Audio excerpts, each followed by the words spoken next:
No pressure, Trent. And you thought I was the one to watch out for. No pressure. It's the man. Got his eye on you. No. It's gonna be some real eye-opening things. Hey, well, I'm looking forward to this. I really am.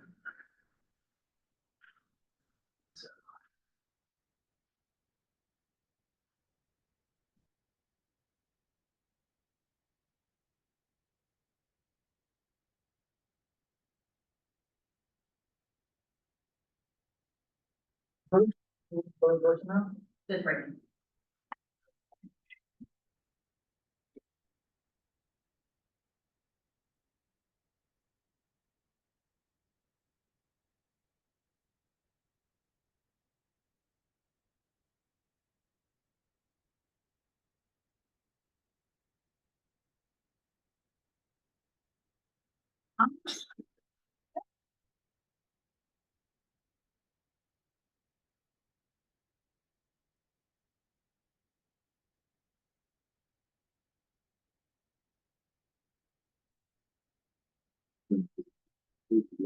Wonderful.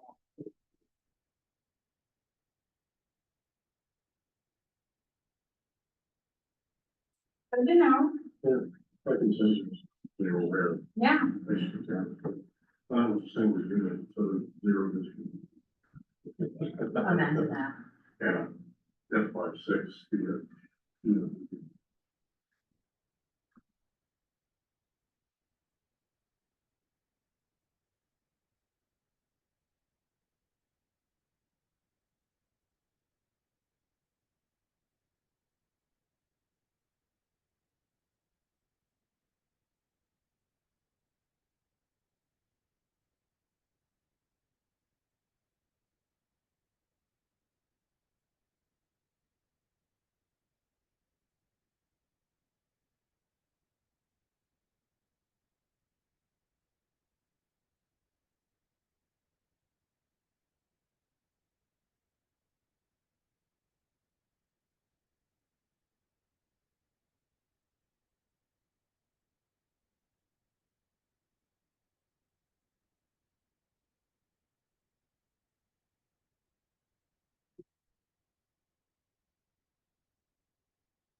Yeah, that's at the front desk.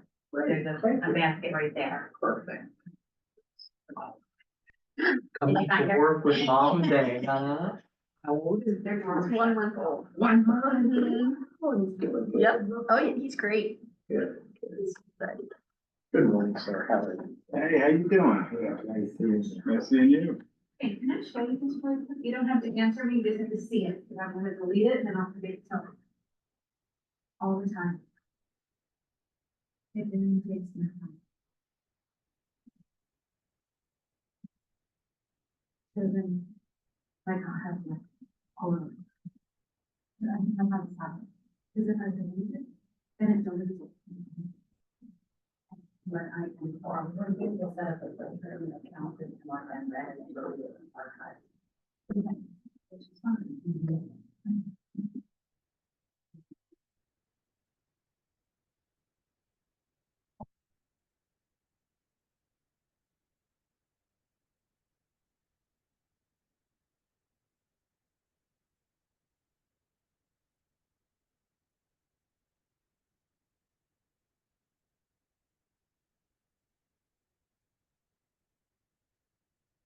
Um.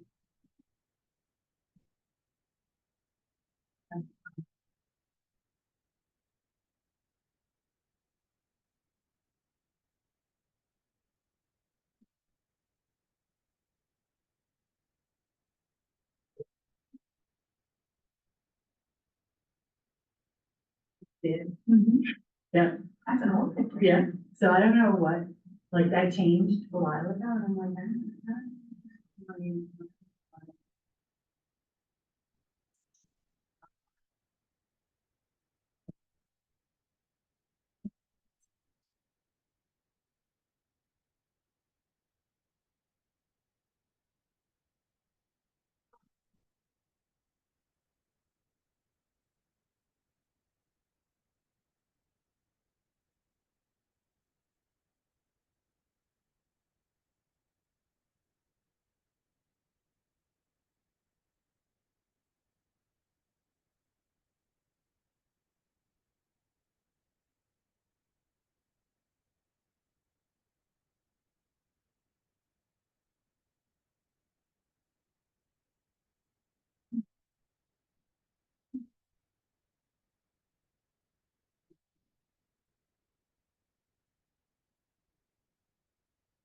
Oh, I'm like, yeah. Yeah, that came up and I was like, why haven't seen Kennedy? I mean, I don't mind seeing Kennedy, but like, why is Kennedy on here? Someone too as well.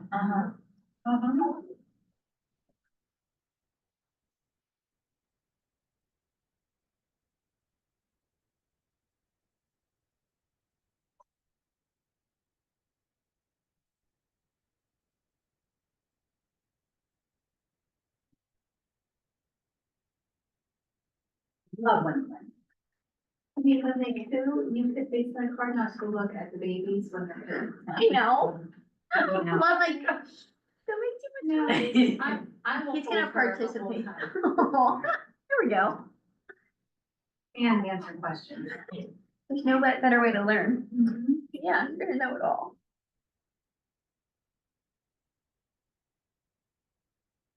What great social media photo. We have newborn agent child, and we have 21-year-old agent child, all learning. We're all learning.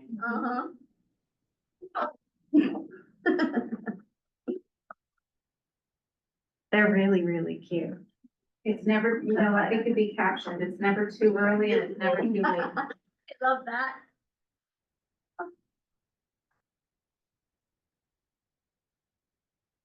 So I told my husband, I said, he's learning now. That's right. Future real estate engineer.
Put it down. Oh, you know, I can do it. I just didn't want to like, I just want to move this down one. That's it. Okay, well, I'm sure for it. Yeah, hazard. Got to put that cone in here. They should know at this point, right? Yeah, right? I just realized that I'm going to get Alexas and place them all over the offices upstairs, and then I can do like I do at home and just make an announcement. Like, announce dinner's ready, I can just be like, announce, Training Tuesday starting.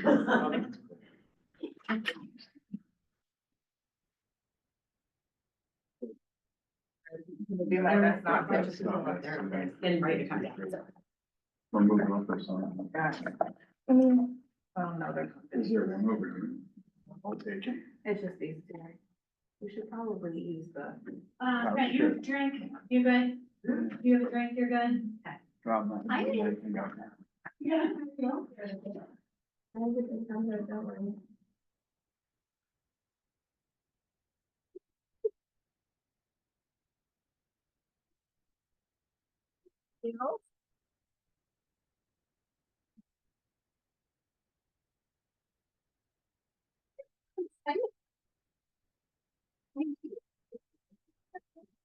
How about you? Not a good idea.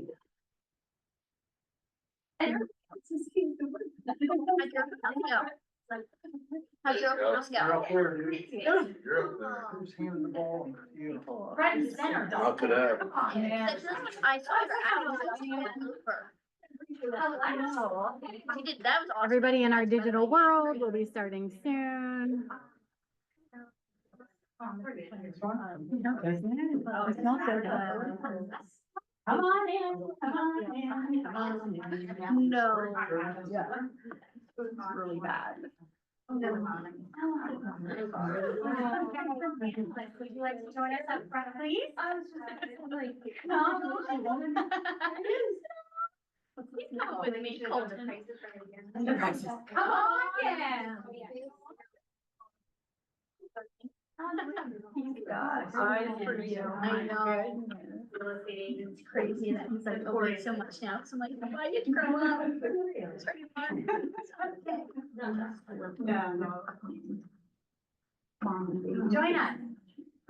Join us. Come on up. Join us. Yeah. Good to see you. Just for And you did that right before you got your real estate. Oh my gosh. I had to make the switch and I'm like, no. Whatever. And I'm like, keep going back. I'm just supposed to make it. Yeah. it's all forever. I can't never see that right now. Like, it's honestly sad. And that's why I keep telling myself. I mean, that's the only good thing. I never realized.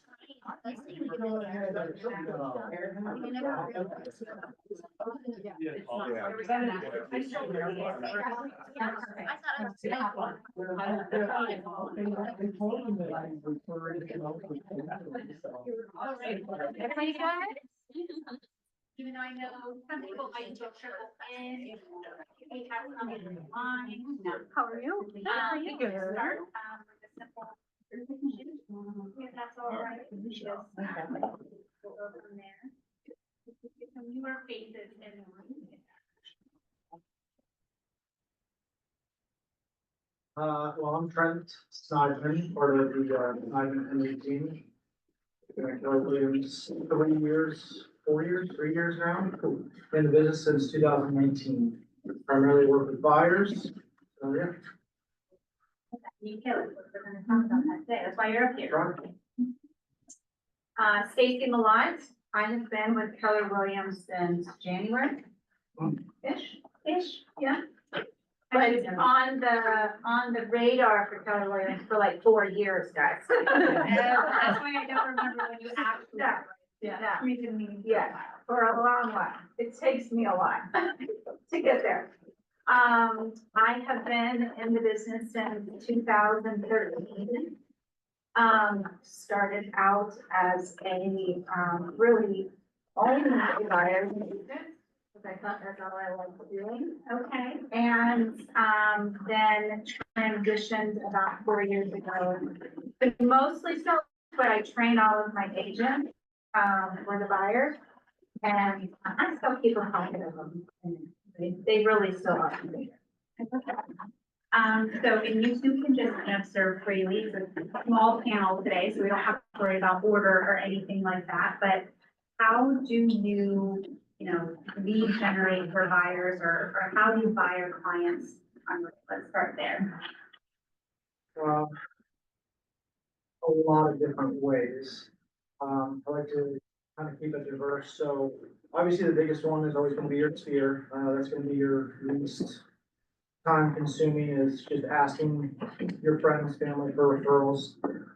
Second one's gonna be open houses and definitely knowing how to talk to people in open houses, and then third one, which is a big one for my business, and I know it's not for everybody, I do a lot of internet leads.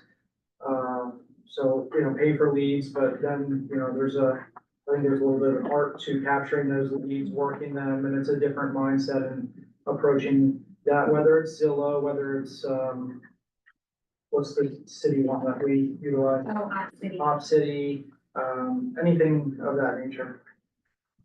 I would agree. I think, mostly when I first started out and was really building that book of, buyers, so that I could have my first, great year. I didn't buy any leads. I didn't have the money to buy leads, so I literally looked at like, who do I know? who would be willing to just help me find one. I just wanted one buyer. My first buyer was $40,000 mobile home. And that was in 2013, and since 2013, they have bought 3 other properties, and their most expensive one was like $450,000. So, and that $40,000 mobile home came literally from my insurance. I happened to stop in and knock on the door and say, hey, I just want to let you know that I'm transitioning into real estate, and I know that you have a lot of people who need insurance. Even if it's the most difficult one, I'll take it. And he jokingly said, I have a difficult one. The budget is like 40,000. And that was my very first buyer. So really that in the beginning, it's telling everybody that you're in real estate, and I never went anywhere without my name tag on, ever. Say that again. I never went anywhere without my name tag on, ever, ever. And you don't trust it. Pretty much trust. Okay, rein it back in. You would be shocked how many people strike up a conversation with you about real estate the minute that they see your name tag. Even on vacation.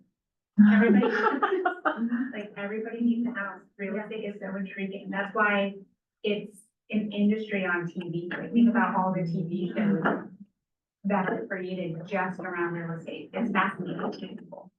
Yeah, I love that. So I do buy leads now,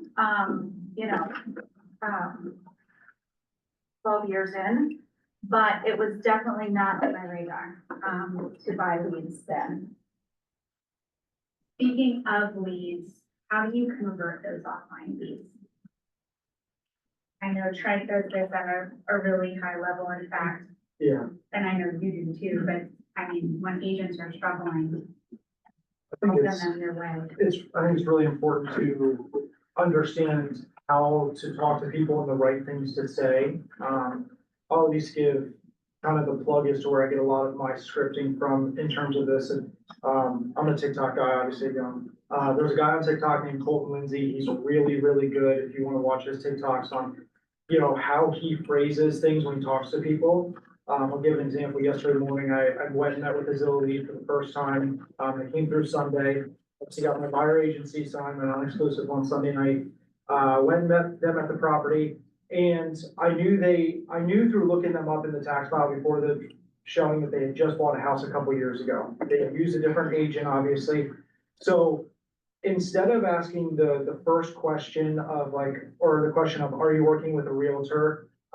I really phrase it in, has anyone taken the time recently to sit down and really go over the home buying process in today's market and what it takes to buy a house?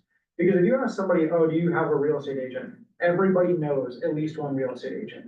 And they're gonna sit there, they're gonna be confused, they don't know how to answer the questions either, or they might just go, well, yeah, my uncle is he has his license. But if you sit down and you say, hey, has anybody taken the time? I would love to take the time to sit down with you and go over what it takes to buy a house in today's market. They feel that you're giving them something already. And I mean, these people yesterday morning, we were in a house for 30, 35 minutes. They told me they've used the same agent 3 times to buy their last 3 houses. We have another call today at 5:30 to go over listing their house and buying. And just what it's gonna take to buy in this market, because the last time they bought a house was in 2019 or 2020, completely different market now. And that was COVID market where you bought houses from a picture. So I think with internet leads, I mean, it's really important to, and they're meeting you for the first time. Like some of them you'll meet and they immediately feel like you're a used car salesman in front of them. Like you can see as soon as you open your mouth, their shoulders go up to their ears. So like, I just love to ask questions. Why are we here? Like, why Harrisburg? Like, why are we looking at this house in Harrisburg? Well, I live in Harrisburg. Great. Are you stuck to Harrisburg? Would you go to the West Shore? Like, find out their interests. Like, why do they want to move, or why is moving on their radar right now? And if they feel like you just care about them, they're gonna want to have further conversation with you. I love that. Thank you. Different to add? I mean, I think you nailed it. Really, it's establishing a connection pretty quickly. and it's not letting them feel like you're selling them insurance.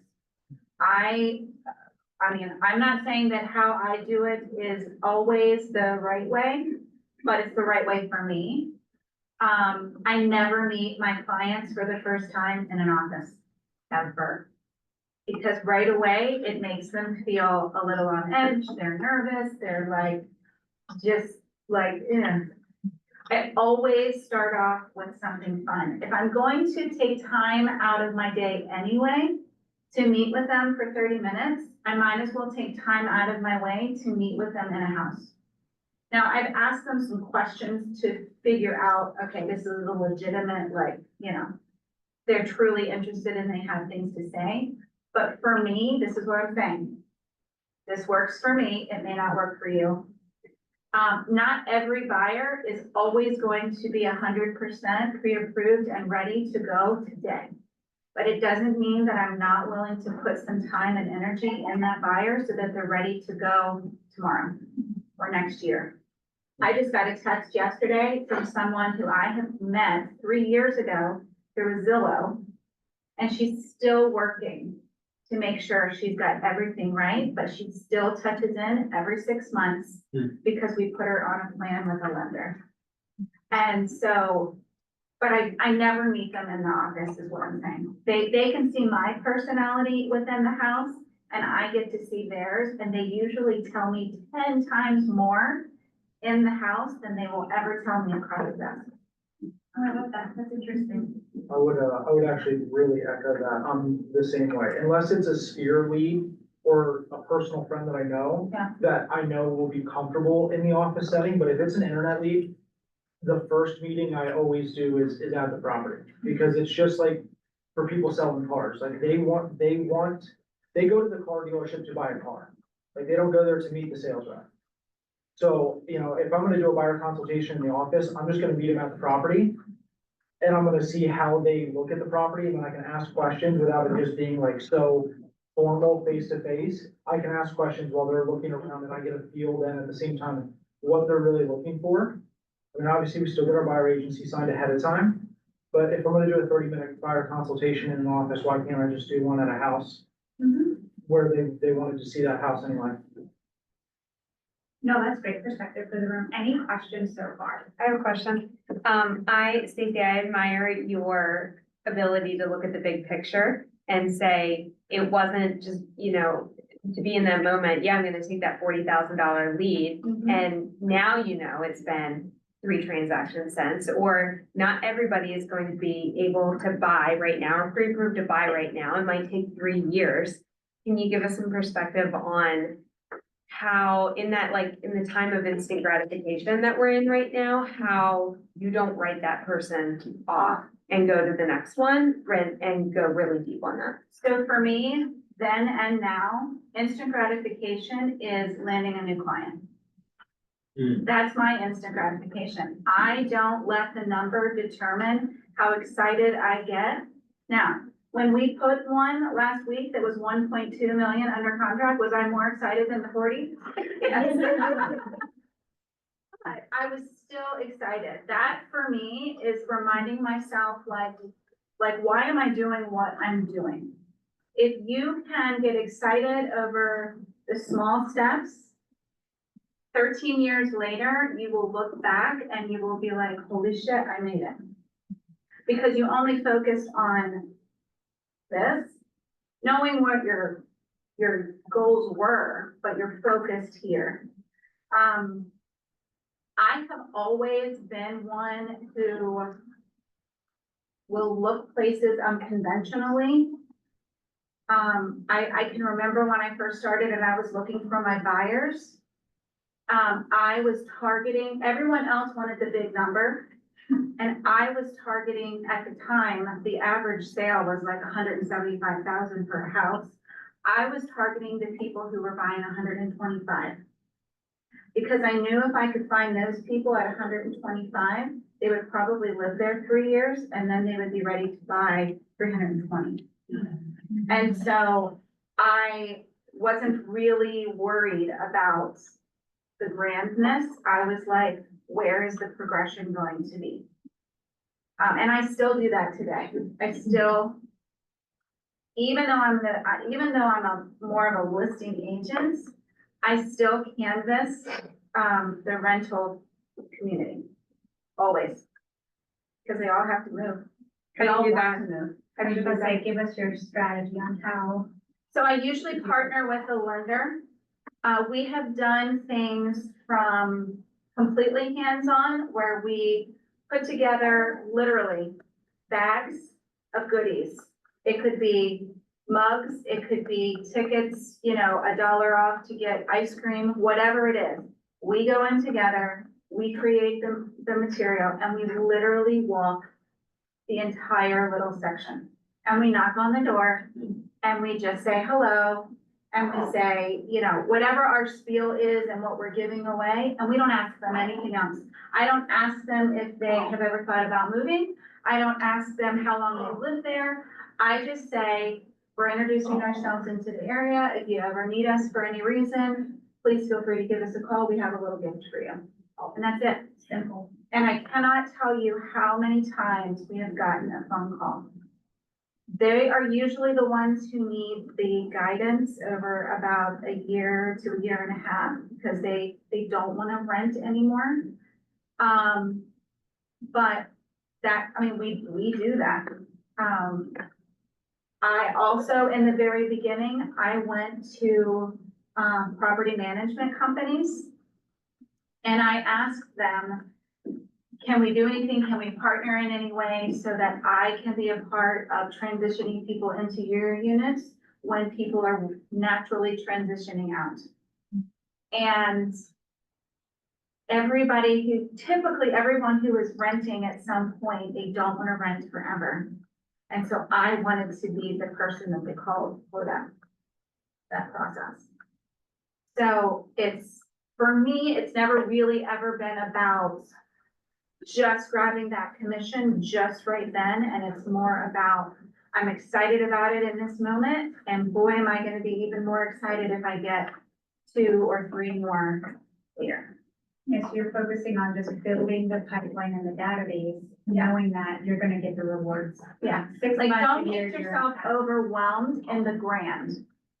You can come in and you can database information and how to set everything up, and that's all important. But the question from a buyer's agent perspective is, what buyers have you worked with already this year? What can you be doing with those 6 buyers in your database to make sure that those 6 buyers continue to see your face throughout the remainder of the years to come? And then start backpedaling into all the other. Don't forget about the people that you're currently helping. Just don't get overwhelmed in the end goal. Focus on just one, because you really don't need one to start the buy process. I love that. Anything to add, Trent? No, I agree with her. I focus on building the pipeline.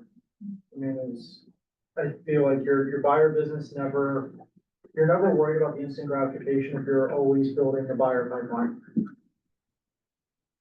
Can I go back to something you said before, because I love this too. I don't like to bring people into the office.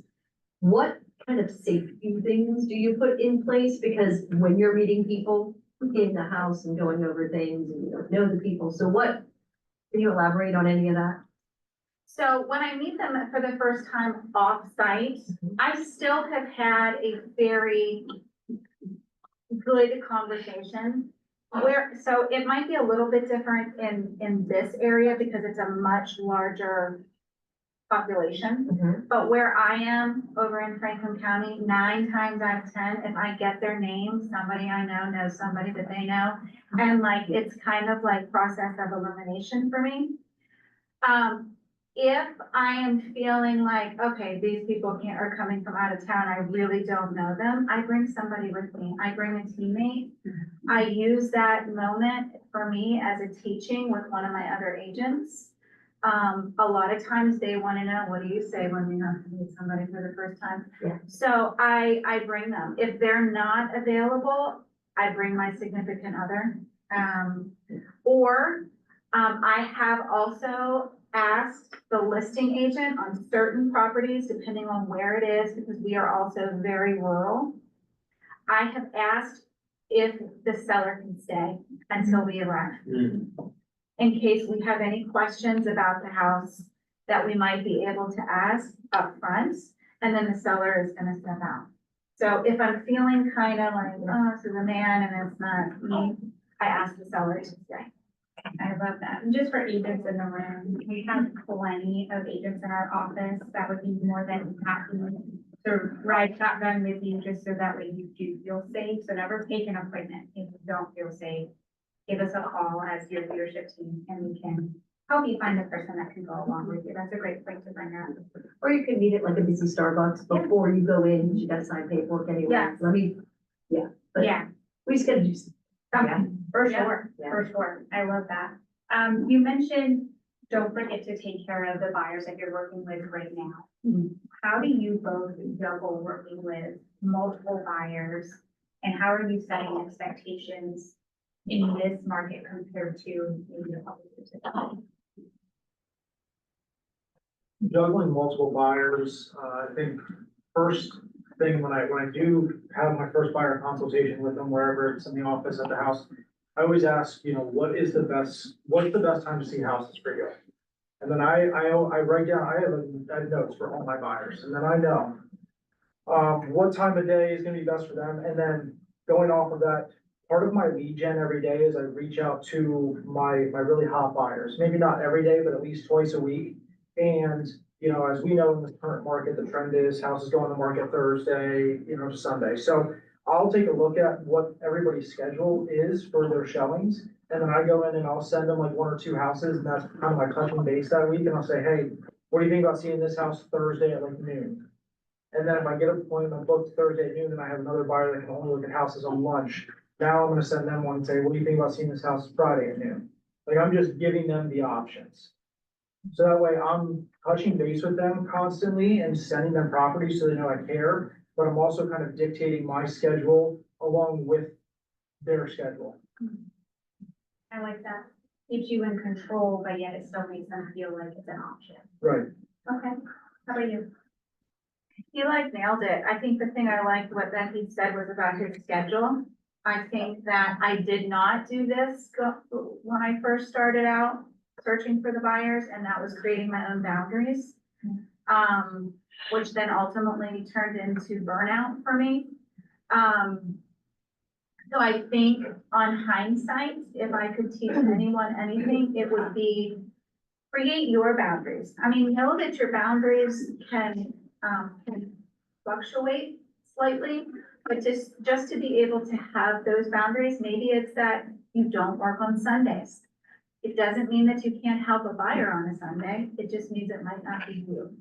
You might decide for that particular buyer that you're gonna ask one of your fellow agents, would they be willing to show the property on a Sunday because you don't work on Sunday?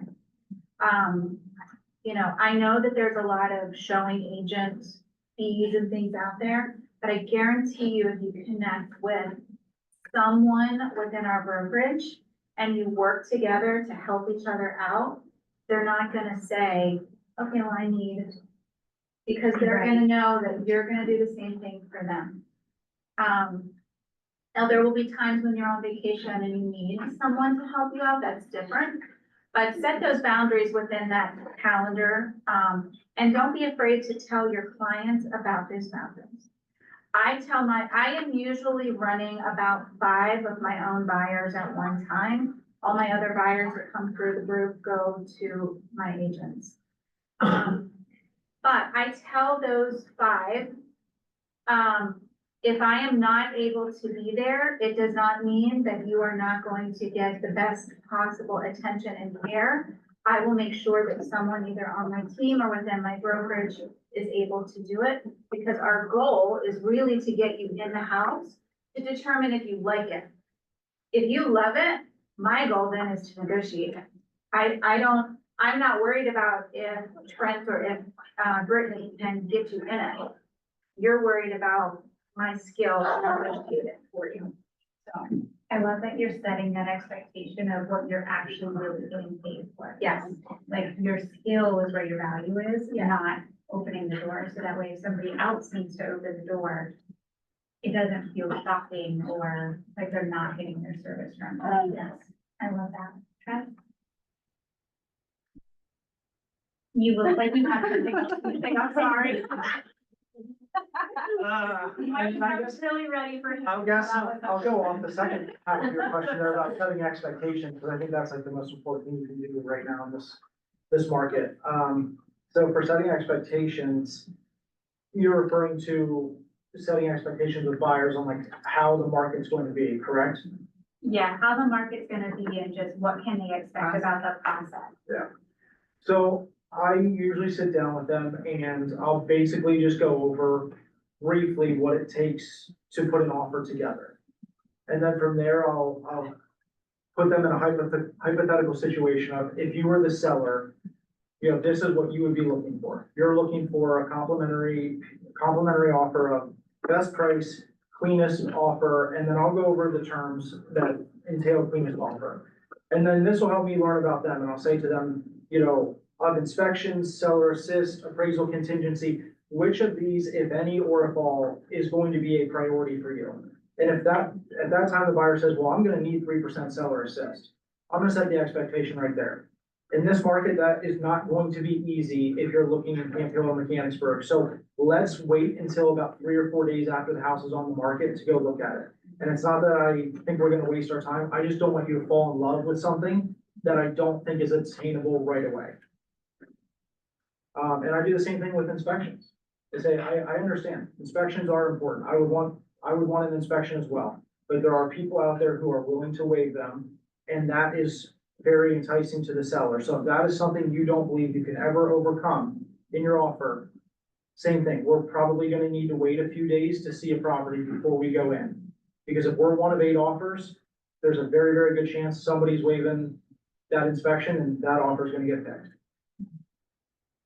I love that because it protects your time, Mm-hmm. but it also helps prevent them from continually getting let down. Yeah, and It is a win-win situation. it saves the burnout feeling on them, because I'm sure we've all had those clients who, they come out of the gate gangbusters, they look at, you know, 15, 20 houses in the first 2 or 3 weeks.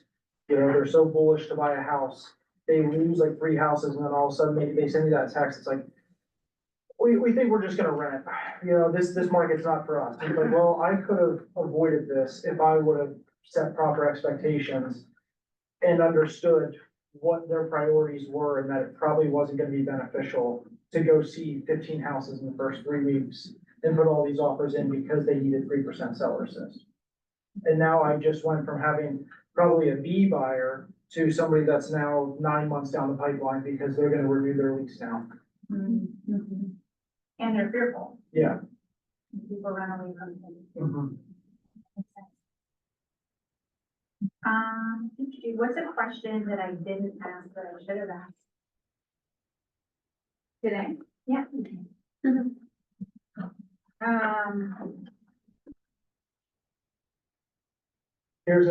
I give the best way for new agents to lead generate buyers? Because obviously internet leads can't always be a thing for everybody, for those on a budget. You know, I would say the best thing is, and it's kind of cliche, but there's a different way you can run the play. There's the late talk. So, you find agents in your office. I mean, there's agents in this office that have been doing this 20, 30 years that probably don't want to do open houses.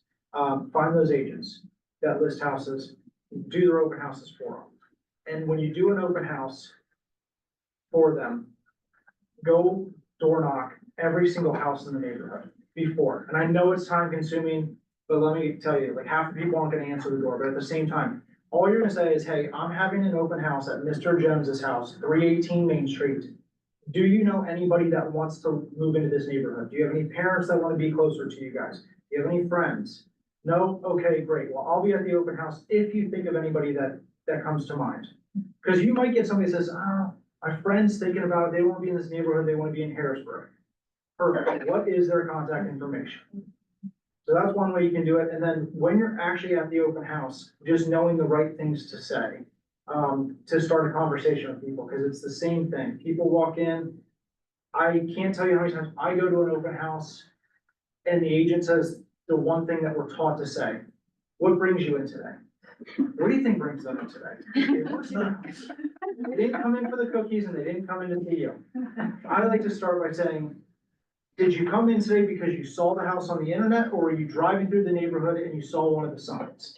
Because that's gonna tell you two things. If they saw it on the internet, they're actively looking. If they're driving through the neighborhood and they saw the sign, two things. They either just are nosy neighbors, or two, they want to be in that neighborhood specifically. And like, then you can lead to other questions from there, rather than just saying, what brings you in today? That's the same thing everybody asks, and the answer is obvious. I love that. One interesting stat someone told me too is post-COVID, more families are trying to live closer together. So when we had to do all that social distancing and people started to realize, gosh, I'm so far apart from my family, there is a shift where families want to be closer together. Not necessarily my cup of tea, but it's for some people.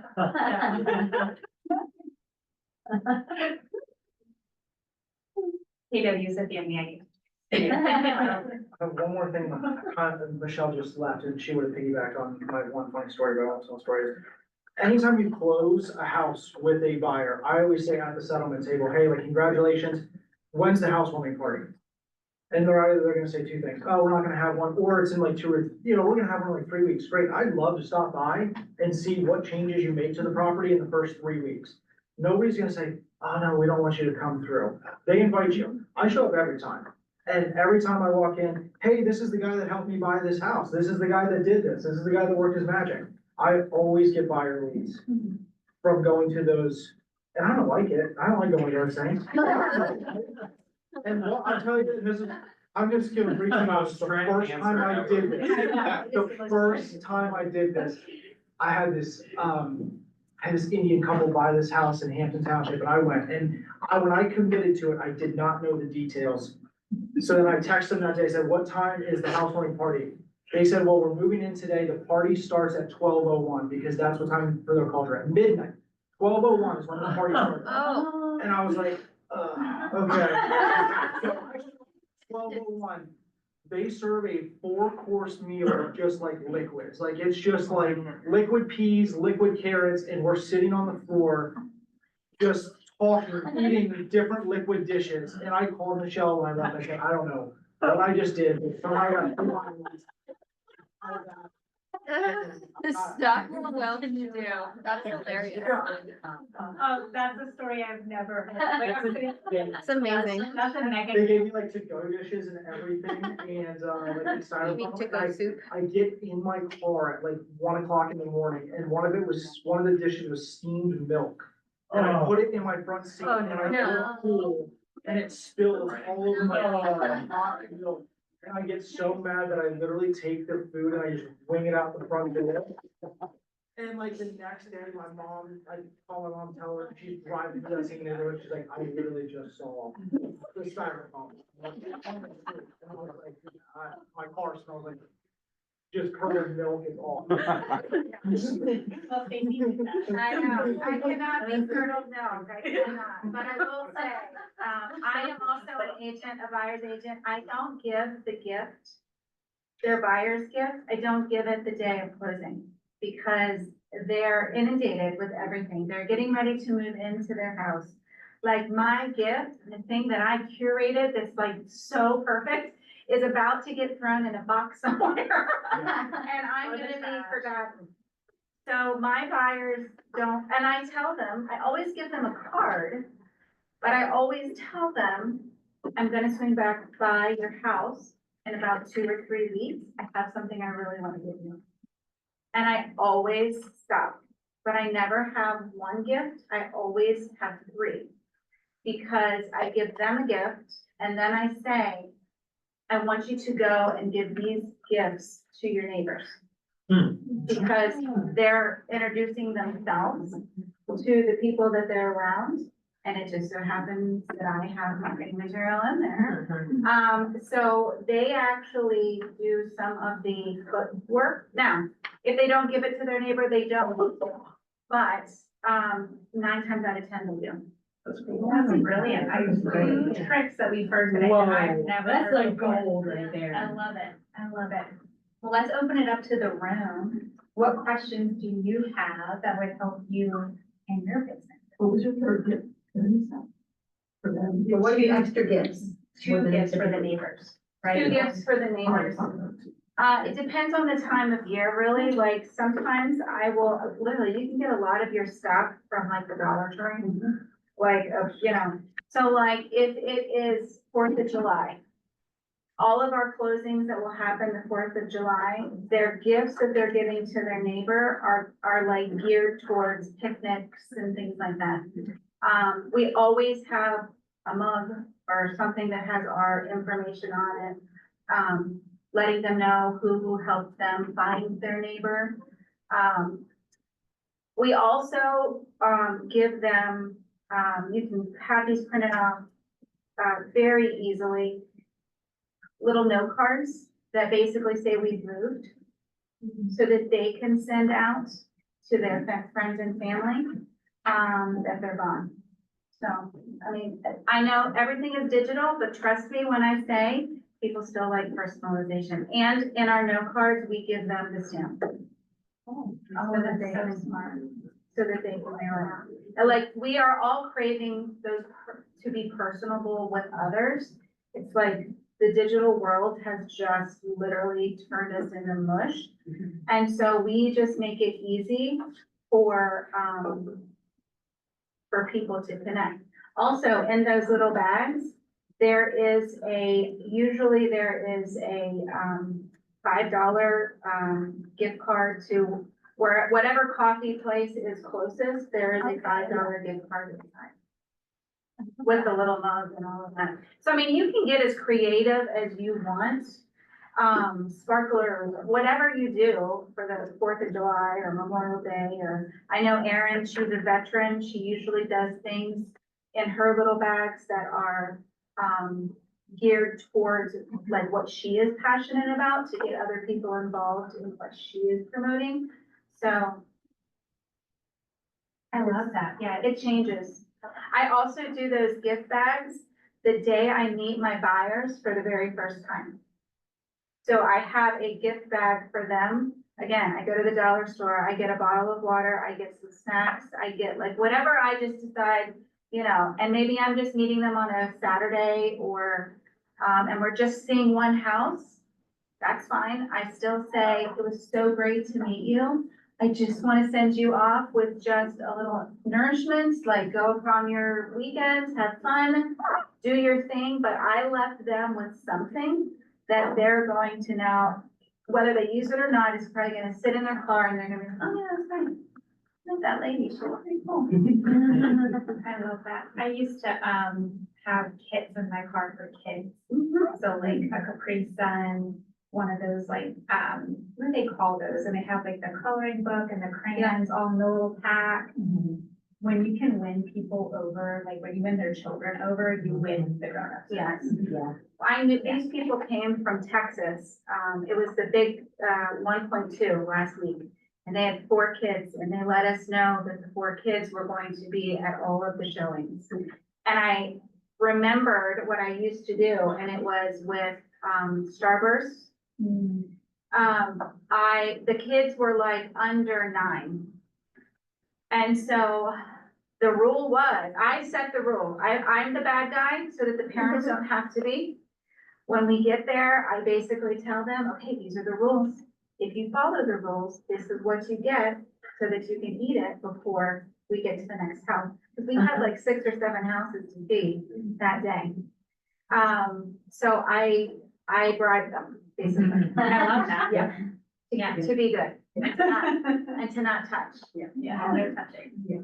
Or we have scavenger hunts. They have to find something in the house without touching, like I spy with my little eyes, everything. And just keeping them engaged so the parents can.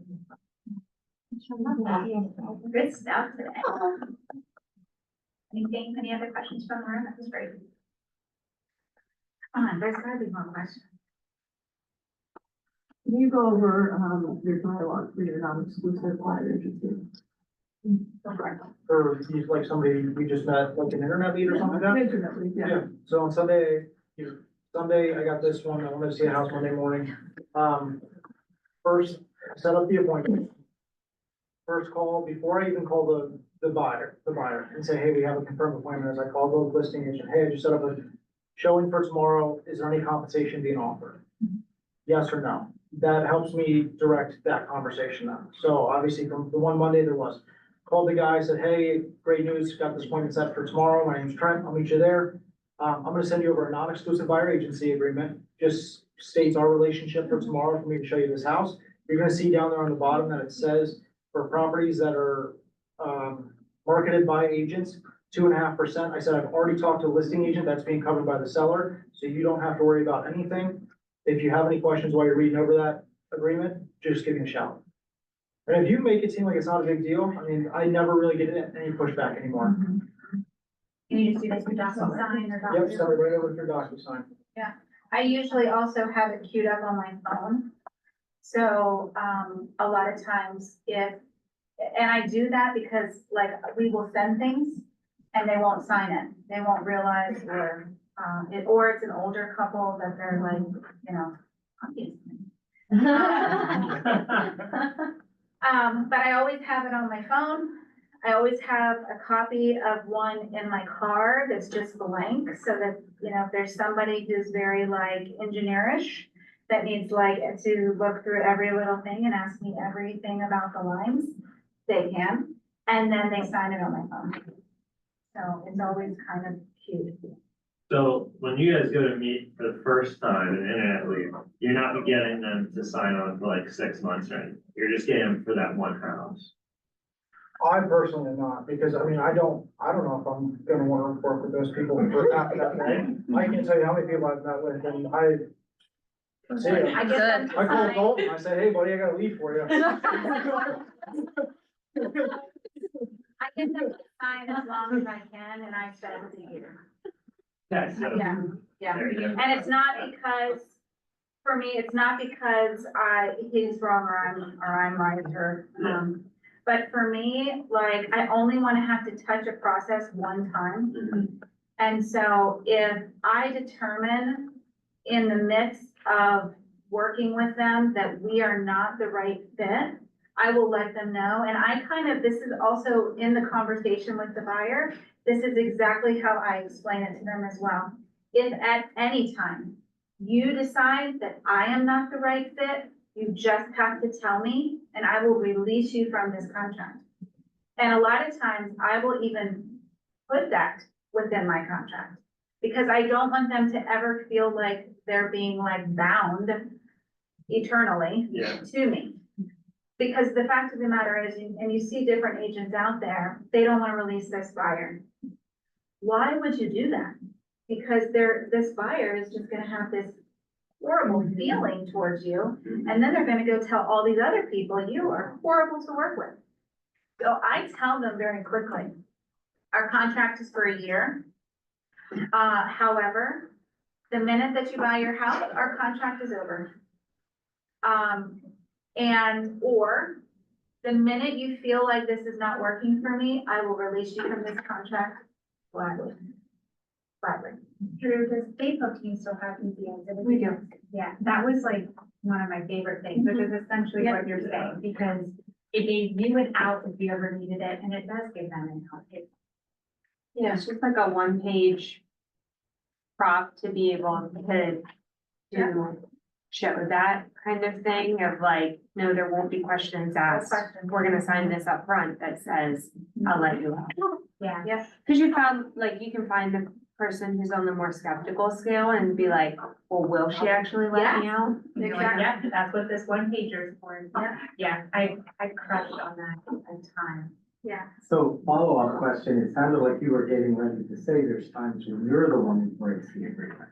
Yeah, so, and when I say break the agreement, I never lose the actual deal. It's just, I might not be the one who's going to continue on in this particular showing process. Sure. So, So you refer to one of your other agents. yeah, and sometimes my agents might not be the right fit. I just referred one. It was an internet lead. They were amazing individuals, but there was a language barrier there.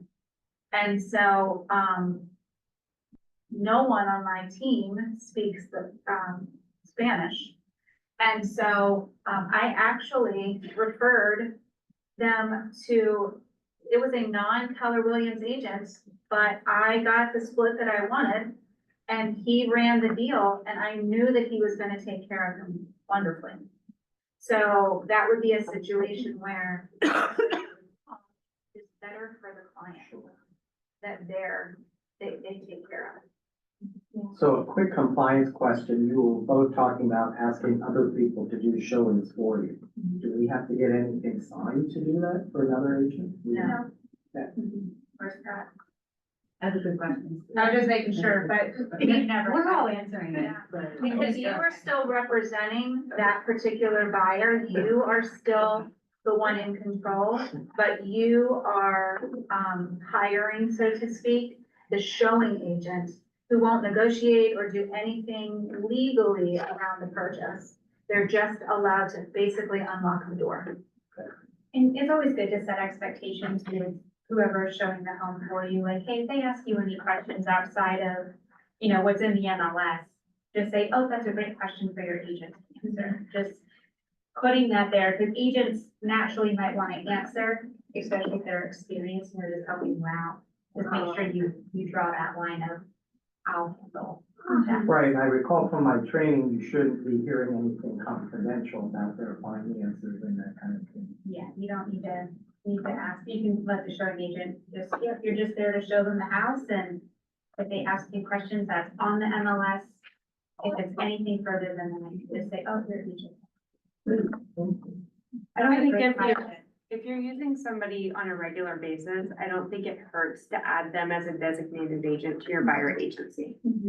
Great. Yeah, if you're regularly working with them. Yeah, so if, for example, Dalton often shows homes for Trent, just on the last page of your buyer agency, just include him. When you guys do your buyer's agency, do you have it as the Dave Hook team or is it a specific agent? Specific agent, our team names are only marketing names, they don't have Clout. they don't have, real estate licenses. I would, the only thing I would say that like, from, as a buyer's agent, you're tasked with having more outside of the box thinking than anyone else. Because you're the ones who are in front of multiple offers and trying to figure out if your offer is gonna work with this particular seller. So you really, really, really need to practice, not doing things the way everyone else does them and thinking differently.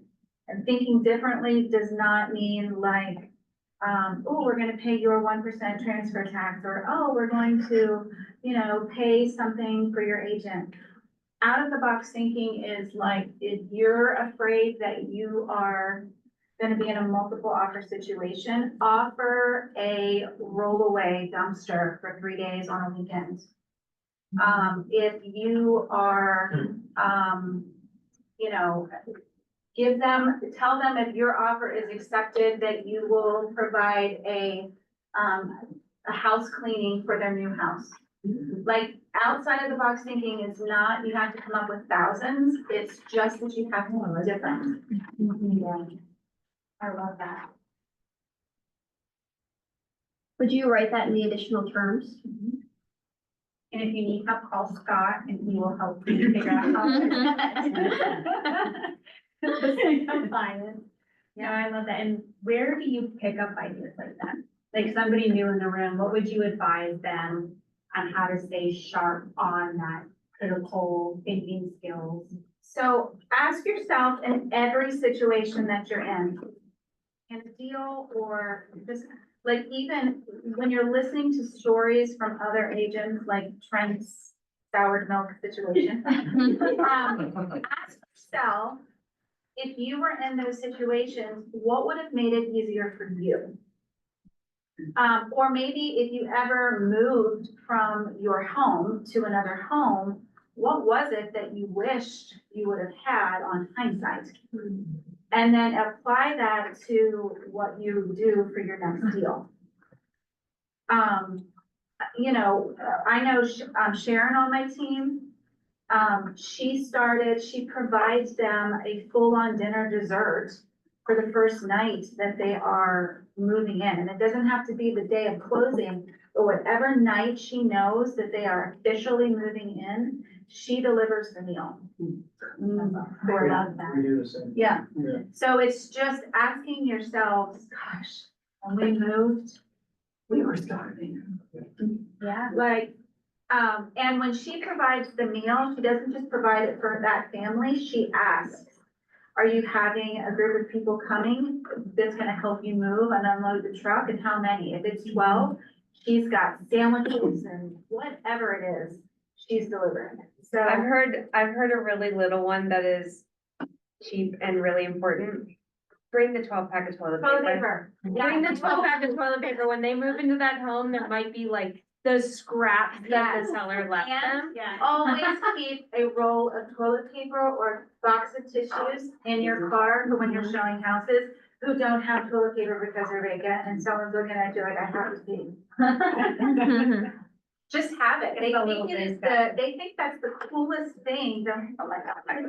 Like my real estate agent just bring me a roll of toilet paper. Like, just always be thinking about what would make it easier, for them. I'm trying to think, For someone, I like just moved. This is a more spendy gift, but I moved into a new build and none of my old furniture worked Yeah. in the new house. And there for like a couple weeks, Ben had to deal with my anxiety of like, how am I gonna pick things out? Like, I needed a designer or a stager to help me like pick things because it was just overwhelming starting from scratch. So just throwing that out there as like one of those things that maybe a seller or a buyer would appreciate on the other end. And all you have to do is offer these things to make it appealing to them. Like, we have offered some really outside of the box thinking that no one actually has taken us up on in the end game. But we offered it and they were kind of like, oh, this is kind of cool. We have offered to do their yard sale. All they have had to do is put everything that they wanted in the yard sale in their garage, and we would take over. Like, we've never had anyone take us up on that, but they all have said, oh my God, this is kind of the coolest thing. But we would do it. If they got it in the thing, we would totally do it, gladly, because who's coming to the yard sale? And guess what? Hi. This is not my house, but I happen to be the agent who is bringing the buyer for the house, and these are just some of the things that we do. Use this as your agent. So I say that because your outside of the box thinking just has to be quirky enough. You have to be able to follow through with it, but it has to just leave the impression. Yeah, like, For them. understand now. Yeah. And I think that it. But do you think we could get like 1 or 2 ahas before we transition? Yeah, we're looking at your 10-5-1-1, what did you write on there? What are you gonna implement in the next 24 hours from what you heard today? I'll put toilet paper in my car. Yeah. It's gonna be a run on toilet paper. For those women. Sam said. I think I'm gonna reflect on each time I move. And like, what was helpful, what was not helpful. What wasn't offered or available, what I wish I would have had. I love that. Yeah, it could definitely help you take your service to the next one. Anything else in the room? I tell you, if I can give you one thing to do going forward is to ask yourself, what community event or group could you get involved in the remainder of this year that you have not ever been involved in before? That is your task for the remainder of the year, just one. I always wanted to learn how to golf. Was always too embarrassed to do it. And so I joined a women's league this year, and every Tuesday I go, and I'm with a whole bunch of old ladies who are golfing, and I love it. And could I potentially get a listing or buy out of that? 100%, 100%. But it's people that I would not normally be around, and it's a group that I've never been involved in before. So if it's something that you, whether it's something that you like to do, and you just yoga, do it. Just say you're doing it between now and the end of the year, and your goal is just one buyer in the next 6 months out of doing something that you like. Or if it's something that you're passionate about, a nonprofit or, you know, whatever that is, force yourself to get involved in that organization, to give back to that organization, giving back to your community, and still strive to find one buyer in the next 6 months out of that organization. Yeah, I think the one thing that Trent said that like really stuck with me, Trent, I love how you said that you set the expectations with your buyers so that they're looking at it through the seller's lens. And like, what's going to be appealing to the seller is, I think that was like my biggest aha. I think that's really important to do with your cash as king people. Oh, yeah. Because, I mean, I always look at those people and say, listen, Mr. Jones, you got that beautiful Mercedes right there. If somebody came up to you and said, hey, I'll give you $50,000 finance for that Mercedes, and somebody else came up to you and said, I'll give you 45,000 cash. You don't care where that money's coming from. You're gonna take the $50,000 all day. $5,000 means Nothing. that, yeah. Gladly take $5,000 more. Thank you. Yeah, yes, I love that perspective. I think that's really, really good. Yeah. All right, well, if you could give our panelists a round of applause.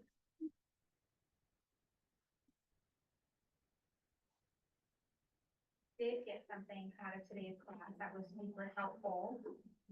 We would love a little love on the FB or the Instas. So if you could share, and instead of saying tag, if you could say collaborate with Keller Central PA, it would go a really long way for your leadership team as we up our marketing game. So thank you so much. Can I give my one point on how, for new agents, on how I like kind of grew to begin with this? I was in inside home sales for a brief moment before I got into this, and I kind of took something from there. When I got into this industry, my goal every day when I came to the office was to set one new appointment every day that I came in the office. Like I would literally sit in the office and call all day. Just call my sphere. Hey, who do you know that I could talk to about the home buying process? My goal was to set an appointment every single day. Because if I set one for Monday through Friday, at least 2 of those 5 people are gonna show up. And now I got 2 more people in my pipeline. I know all 5 aren't gonna show up, but at least I can get 5 names, put them in my database. I can at least talk to 5 people, set an appointment. And 2 of them will come in and meet with me face to face, or I'll get to have a legitimate conversation with them. And that's how you can start building your pipeline. And what are you on? I don't know, 96? And Trent's in here Monday through Friday, just about every morning. Saturdays and Sundays. Don't joke. Tracy and I open the door at 5 AM together, wherever she is. She's- I don't recommend that. It's not actually 5 AM, it's 6:15 after I leave the gym. Tracy and I usually walk in at the same time. Good man. Dedication. Love it. Very good. All right. Come on up, Scott. Woo!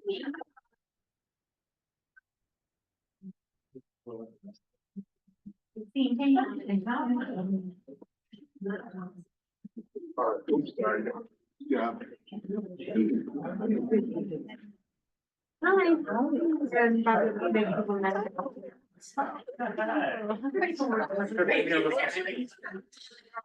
Have you been here the whole time? Oh, yeah. Yes, I was. Appreciate it. Guys,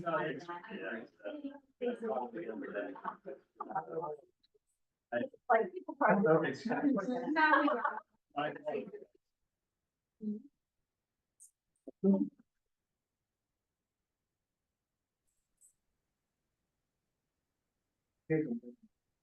What? Yeah, that's. Sure, go ahead.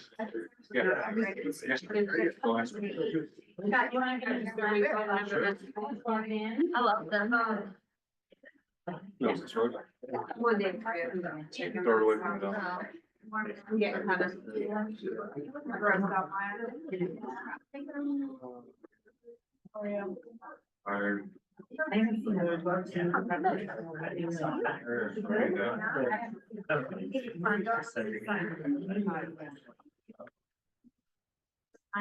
like, hey, man.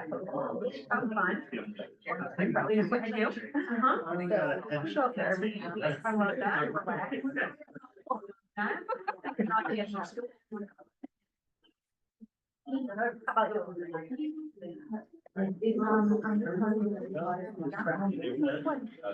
Sorry.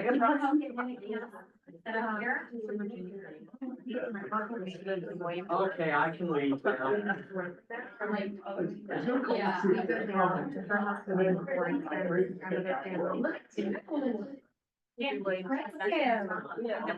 There's the credit. First one, some notes about fire. Are you gonna sit next to the boss? I'm super excited about that.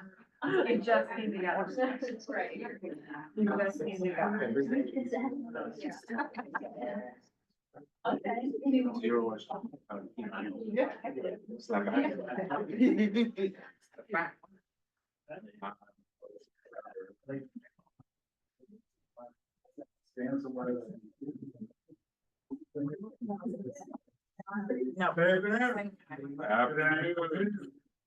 Always fun to end up, watching people that tell you how to put money in your pocket. I'm gonna try to help you from having money taken out of you. My name's Scott Gingrich. I'm the broker of record for this office and another Keller Williams. And, I started in 2009, which was the worst year ever. The first time historically that home prices have ever dipped. So every year's been better for me, but today what I want to do is I want to go over some things, clarify some things in the rules and regulations, demystify some of the things, tell you some of the things that are coming up or being looked at as it relates to advertising, compliance, showings, safety, and scams. So all of that is kind of like part of risk management. So risk management is simply trying to do your business practice in the best manner so that you don't get involved in lawsuits or have anybody, bring things against you, or practice to the best of your ability to keep that going. So, if I can figure this out. Okay, Look at you go, Scott. it works. I'm impressed. And it's green, by the way, but it doesn't work on TVs, so I applied for a rebate from Amazon. So, rules, how do you advertise? You hear a lot of different things from people about how you advertise. They talk about like what you need, what you don't need, what's in compliance, what's not in compliance. So there's really two things when you advertise for your business that you need to know. The first one is you have to have the brokerage's name on all your advertisements. And it's got to be displayed as prominently or more prominently than your own name. The second thing is the office's phone number. That's it. That's it. So everybody talks about advertising and everything, what you need. It's like this big thing that people think is so detailed and all that, but that's it. So this would be an example of somebody that is advertising correct or incorrectly because they have their name bigger than the real estate company's name. And by the way, the realtor trademark, did you guys know that should be used anytime you use the word realtor? Everybody's laughing. Jason's back there chuckling.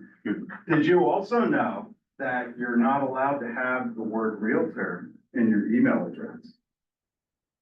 Oh, nobody's laughing now.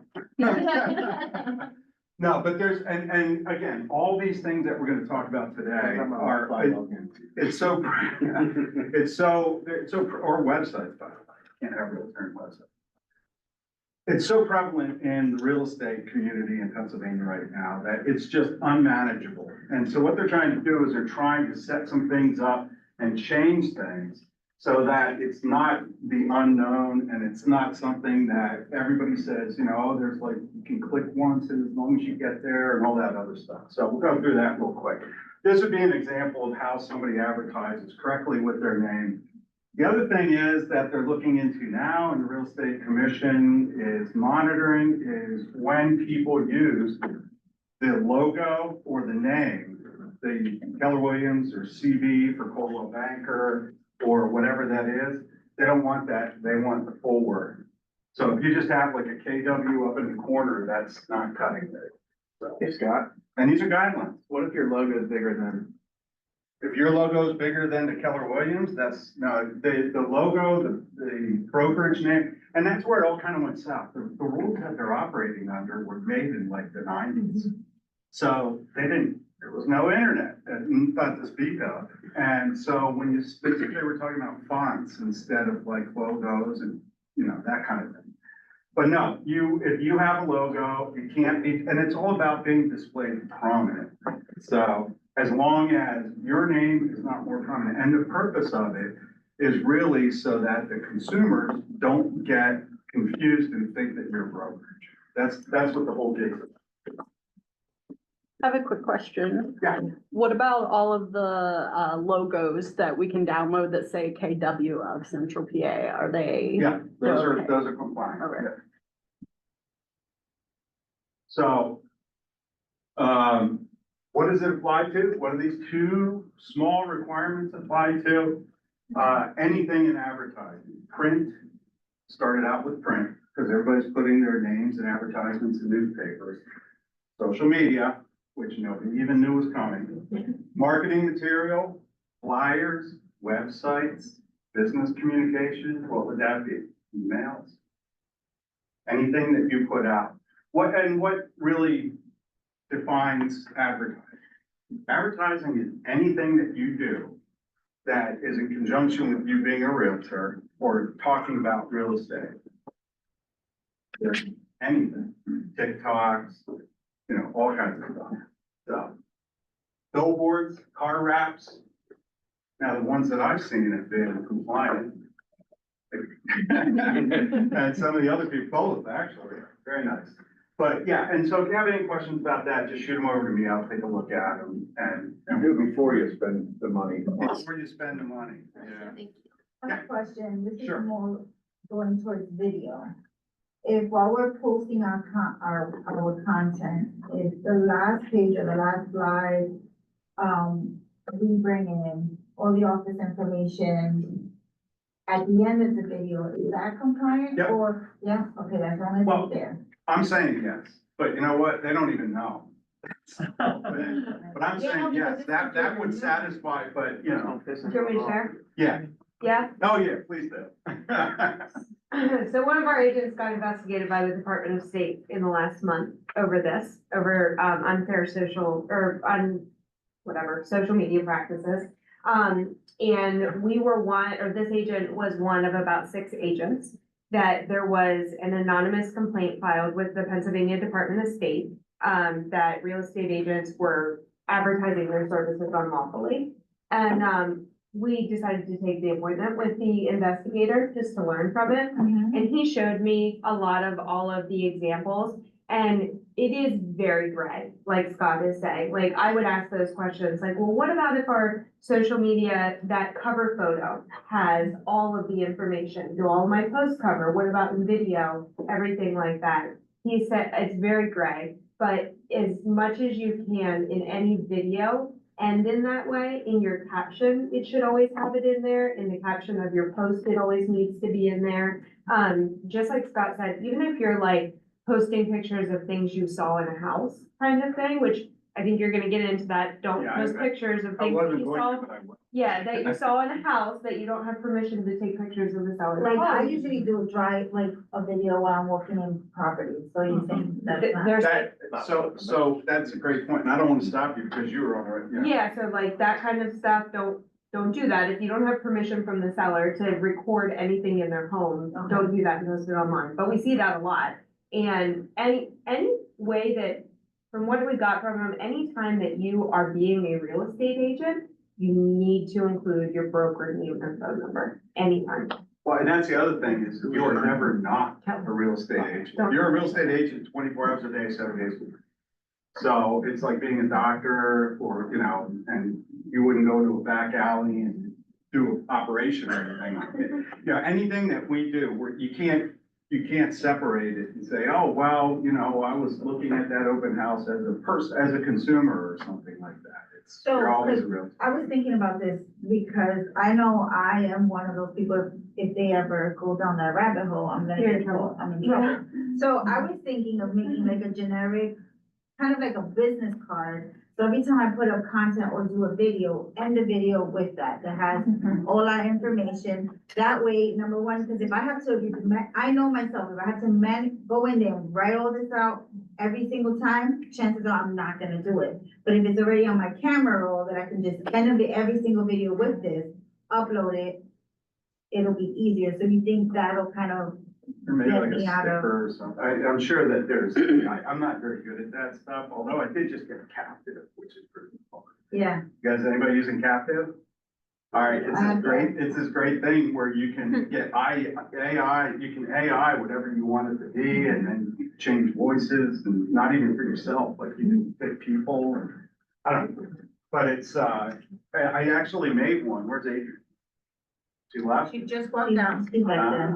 Okay, yeah, I made one, sent it to her, because she was asking for like some kind of brief, you know, compliance, Pennsylvania real estate compliance thing, and I sent it to her just as like a one-off.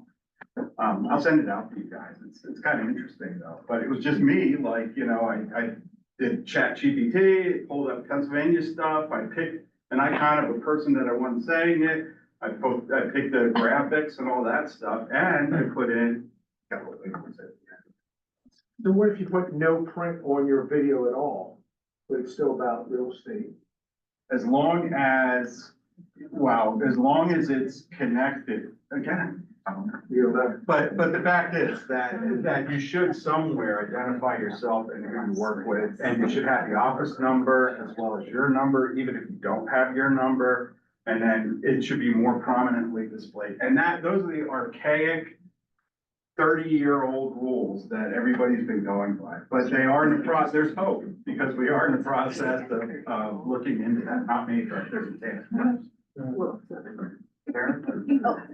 I'm just curious, your social media name, can you have like your name, realtor? Is Yes. that allowed? Okay. Oh, nice.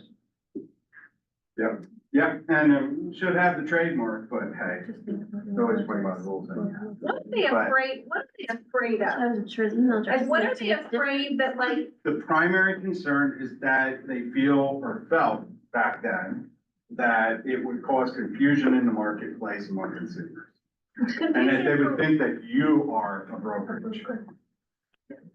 I'm telling but you, as it's a long whole as, different world. yeah, but as long as legally you are attached to a brokerage, what would it matter if someone thought, I am not Because- actually a broker, because but people always assume I am, even without advertising. Well, because if they had a problem with you, they would want to know who to go to. And they need a direct pipeline to the office / Yeah. broker in case they have any complaints. And that would be for any complaints, whether it's they don't like your services or if somebody was discriminated against, if it was a HUD complaint or something, which Yeah. should be all right. But that was the original intent of having the more prominent, and all this crazy stuff that's really not that applicable. So, any other questions? Going back to, I think what sure, you were yeah. saying, so you can't take video or pictures of something in a house without seller's permission. What about from like a sidewalk, which I think is what she was talking about, like, hey, pulled up, going into this house, cause that's technically Public legal. domain, yeah, But- I don't think that's a problem. I think when people go in, and then I've seen videos where people go in, they're like, oh my God, they take a picture of something like, can you believe how dirty this toilet was? Or, you know, something like that, and then somebody's like, my toilet. Right, You yeah. know? So I think that's part of the problem. And much like anything else, as far as showings go, and I'll talk a little bit more about that.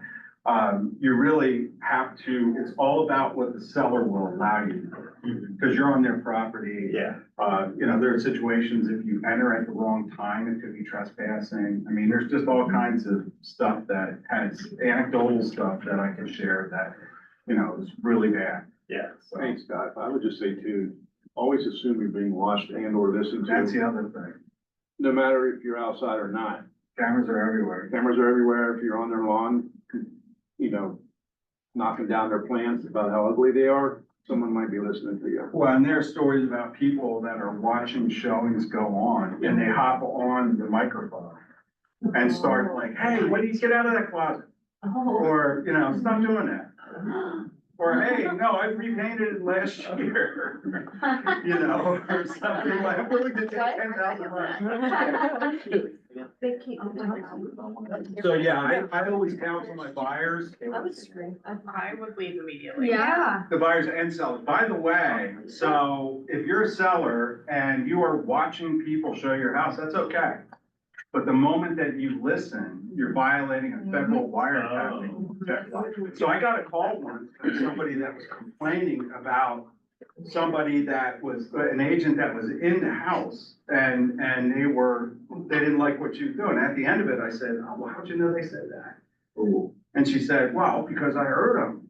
As a matter of fact, I was telling them and they laughed when I talked to you or whatever. And I said, well, I said, I'll talk to them, but really, you shouldn't have done that. That's actually like a federal wiretap. Oh, then you can't, you know, and she's like, so I never heard back from her. I mean, but anyhow, So you, cause I do this all the time, like I walk in and I'll do like, I just did it this morning, I was showing the house and I'll do like a quick 5-second video for my story and say, showing. So you're basically saying my whole existence is on. It does have Ask permission from the seller. so, Yeah. yeah, right. I don't know if I heard you. Did you say if you asked the seller? Yes, I can get permission from, Yeah, get that that's it. written permission from the. So I So- don't, but now I know better. Yeah. Let me tell you my story from this morning's show. Well, there was another story too about an agent, was not our agent, that gained access to a house. They got the code ahead of time and they went in during a time that it wasn't authorized. And that actually, the client made a complaint, it went to the board and she was fined, the other agent was fined pretty heavily, so. But if you're saying like, if you're recording yourself saying, I'm going to a showing with my clients, I'm really excited, this is a house that they might be interested in, that's fine. Yep, just. Okay. Yeah. Right, exactly. But if you're recording yourself at the house, just not showing And the it's house. it's your house or it's your listing? Like, say Damaris did that this morning at her showing, she's recording herself in her car, maybe in front of the house, but not showing the Yeah. house, that's fine. Oh, sure. Okay. But I'm Absolutely. usually showing the house. That's what I'm saying. Anything that has to do with showings, you wanna- Yeah, she's like, I. anything that has to do with showings, you wanna make sure that you get the seller's approval. So if I'm running late, I will, if I'm running past my time allotment, I'll give the agent a call and let them know. And they'll say, oh yeah, it's okay. Or if I get there early, you know how your schedules get jumbled up when you're showing 6, 7 houses or whatever. So I always give the courtesy call because, not everybody does that, so. And Scott, when you're saying ask permission, you're saying getting it in writing? No, Oh, just, I think, you know, if I have recorded or on my phone that I called so-and-so at such and such time and I tell, and that's evidence. So I just give the listing agent a courtesy call, even if it's vacant. no, I meant for what she was Oh, doing, what she's doing, with recording inside their house, should that be in writing? you know, a text would be fine. Which, You know, hey, is that all right if I do that? Yep, it's fine. sorry, one more question. Yeah, no, God, So I got it, we can't do it on, we can't post inside someone's house on social media, Without pictures permission. without permission, Yeah. pictures, videos. I think it's pretty common that people do like virtual showings, like the agent is the one who's there. Should we be getting permission from the seller to record, like to record in the house? I'd say if you For our record, clients. yes, but if you're just doing a FaceTime, it's almost like having somebody there. So FaceTime, good, but if I'm like walking through recording and I'm gonna send that video to my client, I should get permission from the seller. Isn't there in that showing time though, right now, it's like in person slash Virtual. Yeah, they do have that. like, so Allow they're it. approving it to stay in person. Unless they slash- don't, like Right, if they that's just what I say mean, in person yeah. only, right, Yeah. that's a good point, I don't know that anybody really pays attention to that. But I take it case by case, like if you're doing a FaceTime walkthrough or something like that, to me, that's like having somebody there. It's not like they're mapping out the house and they can see all kinds of stuff. They might have, pharmaceutical behind this or, whatever, pills or whatever. But anyhow, again, this stuff is just not lined out and defined, so kind of the Wild West out there. So, any questions? I have another question. If If I put like a chart, so like 3 or 4 posts, and then I end it, with all my information, that's fine? Or do I have to put like I a don't footer think- on each? I think as long as somewhere, somehow, you have identified that Okay. you're a real estate agent in Keller Williams, and it's not about Keller Williams, it's Right. just about, So I'll be covered in all our content at the end, and we just have one identifying page at the end. I think with whatever you're showing somebody, if at some point, front, back, or in the middle, it has like who you are and what you do. I When we think that- met with the investigator, it was basically like, be sure you can defend yourself, right? So like, these rules are available to us. We got them when we originally got licensed, we get them when we do continuing education. So be sure you can defend yourself. Saying, I thought I could do it because Damaris does it. You know, I'm not defending myself. Like, that was very clear that wasn't gonna fly. But when he would like, he looked through all of our stuff and was able to see like it's very clear that on at least most of yours, you're doing all of this kind of stuff. So just Well, make sure and you. that's the thing, so what happens when somebody makes a complaint or when an investigator starts an investigation? That's when they look at your whole business. If it's something egregious enough, they'll look at your entire business. So let's say they call you on, not labeling a TikTok or something, which that's not gonna happen. But, if it does, then what they'll do is the investigator may look at other things that you have and how you're advertising or, just anything that you're doing. Like They might she didn't pull get in trouble files. for us. He looked at all of it and he was like, she's totally good. I kind of was annoyed that the person who filed the anonymous complaint wasted his time on it, kind of thing. And then showed us some others and he's like, these ones are big. You know what I mean? So. Damaris in there? Yes, I. Damaris. Not yet. That's why I did. I mean, guys, the agents are not, they're gonna turn you in Yeah. if they have any jealousy Yeah. at all. I got turned in years ago because my font was slightly larger than the font on my billboard. And it's gonna happen. It does, Like- yeah, people see you have a billboard, you get all kinds Yeah. of business. Ooh, I see that it's not. I had a guy, when I was a manager at one of the offices, I had a state inspector, I guess it wasn't an inspector, it was just like some guy, one of the random people that come around and check you out. And when we were done, I said, he goes, wow, I gotta go look at this billboard now. He goes, I drove by it and I don't even know what's wrong with it.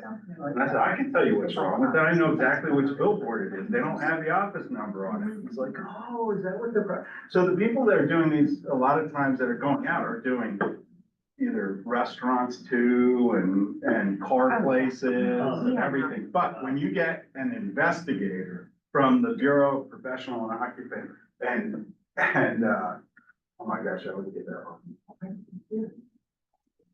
Not occupancy, yeah. Occupational, always, man, I've got some kind of chip in my head now. Yeah, from the Bureau of BPOA. When you get a call from an inspector by the BPOA, then they're looking, they're digging. All right, any other questions? Damaris. Real quick, Waiting for a year. I appreciate education. So, two things, for a video, if in the, like in the caption, Drew, is that, did they say like that was? you're good. So the other thing, there could be a silver lining here, like if you go and get a little branded sticker created for like your own logo, and then you have your KW logo. It could be good for your branding to consistently post all the time with those logos on your videos. It could be, The day could one be a team good is thing. And fabulous. now ours are together. They're Yeah. not, they're always Yeah, they're together. incorporated. They're Yeah. incorporated. And We it's, don't have it's to- awesome, and they do fantastic branding. It could be a good way, people could just really easily recognize your content when they're scrolling, so I mean, there's a silver lining if you do it right. I will say, I don't know if we're getting to bright stuff. I don't know if we're all real estate commissioners. What I've learned is that, this stuff, and we sound really scary in this, is not that big of a deal. Like, there's a chance you'll get a fine as long as you can defend yourself. It's pretty small. Bright doesn't mess around. Like, Yeah, that's true. Bright, That's if true. you break any of their rules, like 30 seconds later, you're getting a fine. Yeah, And there's no appeal process. well, there is. I mean, and you can appeal, that they don't. I've never won. Yeah, well, that's a I've different never thing. won. That's a different thing. All right. Any other questions? I have one more, Okay. little obscure question. So on like Zillow, am I able to post on social media Zillow information? So like, it's publicly, the pictures are publicly put out. The real question is, can I make a video of me going through a Zillow, like listing? Are you paying attribution to the listing agent and listing office? I would, no. You have to. Well, I'm not doing it. Okay. Yeah, I'm not doing it. It's a question, because I've seen people do it. So I'm not sure, the question is. Like if you're doing like a screen recording. Yeah, like a screen with, Oh. exactly, Oh, exactly. yeah, I've seen Yeah, people. it's go pretty through popular. If you're highlighting anything about someone else's listing that is not yours, Yeah, even if it's just the front door, you have to have permission from that listing agent to Okay. share. okay. And give them We credit. just did 2 or 3 of them with one of my agents. It was a Keller Williams listing, not one of ours, but a different brokerage. And I made sure in writing, I saved where I said, we have 2 reels in the front of the house that we would like to highlight to try and find your buyer. Will you and your seller allow this? I sent him what I wanted to do, and he came back and said, we will allow it, gangbusters. So I cover my butt. Cover your butt, because you never know what agent is gonna get pissed off if you go viral on a house that they had listing and everyone thinks it's yours. Right. So, And I've seen a lot of people do that, and they'll put like listing Courtesy, of yeah. Remax and the agent's name, so maybe, would you, if you're gonna do like a green screen, just going over a listing online, would you still call the agent? Uh-huh. Because you could go viral and everyone's gonna think that that listing is yours and it's gonna move him out of the picture. And he was the one who got the listing. And allowable advertising is outlined in your listing Yeah. agreement, not in your agreement as another agent. Yeah. Any other questions? All right. Slide 2 of 20. It's only like 7. All right, so team advertising is a little different. Right now, you have to have a team that's named the first name, last name team, right? Now, I know everybody in their mind is thinking about 50 other teams that are not like that. And that's just something that's gotten away too. So what they're doing, I'm gonna go over what the current rules are, what proposed changes from a task force that's evaluating this are, and what other, proposed changes from that task force. So you couldn't use group or affiliates or associates or anything like that. Everybody does, and it's not gonna be a problem soon. But the other thing is that right now, there are solo agents that are calling themselves teams. You know what I mean? And that's not gonna be allowed either. They're gonna redefine teams as being at least 2 licensees.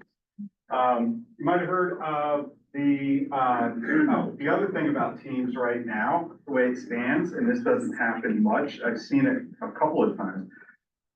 Technically, in every advertisement that you have with the team, you're supposed to put every member on that advertisement every time. I mean, It's nuts. so like, Dave Hook is gonna send me back. Exactly. Advertising. That's all they just did. Honor has every single, yeah, it does. And I'm telling you, there's not many people do that. I mean, it's fine for like smaller teams, but I'm thinking these big teams. Right, right. that, what did you just say? So right now, the way it stands with team advertising, and again, you guys have to remember, this whole like advertising thing is a couple of sentences in relevant. That's all it is. I mean, this is like how, misunderstood it is.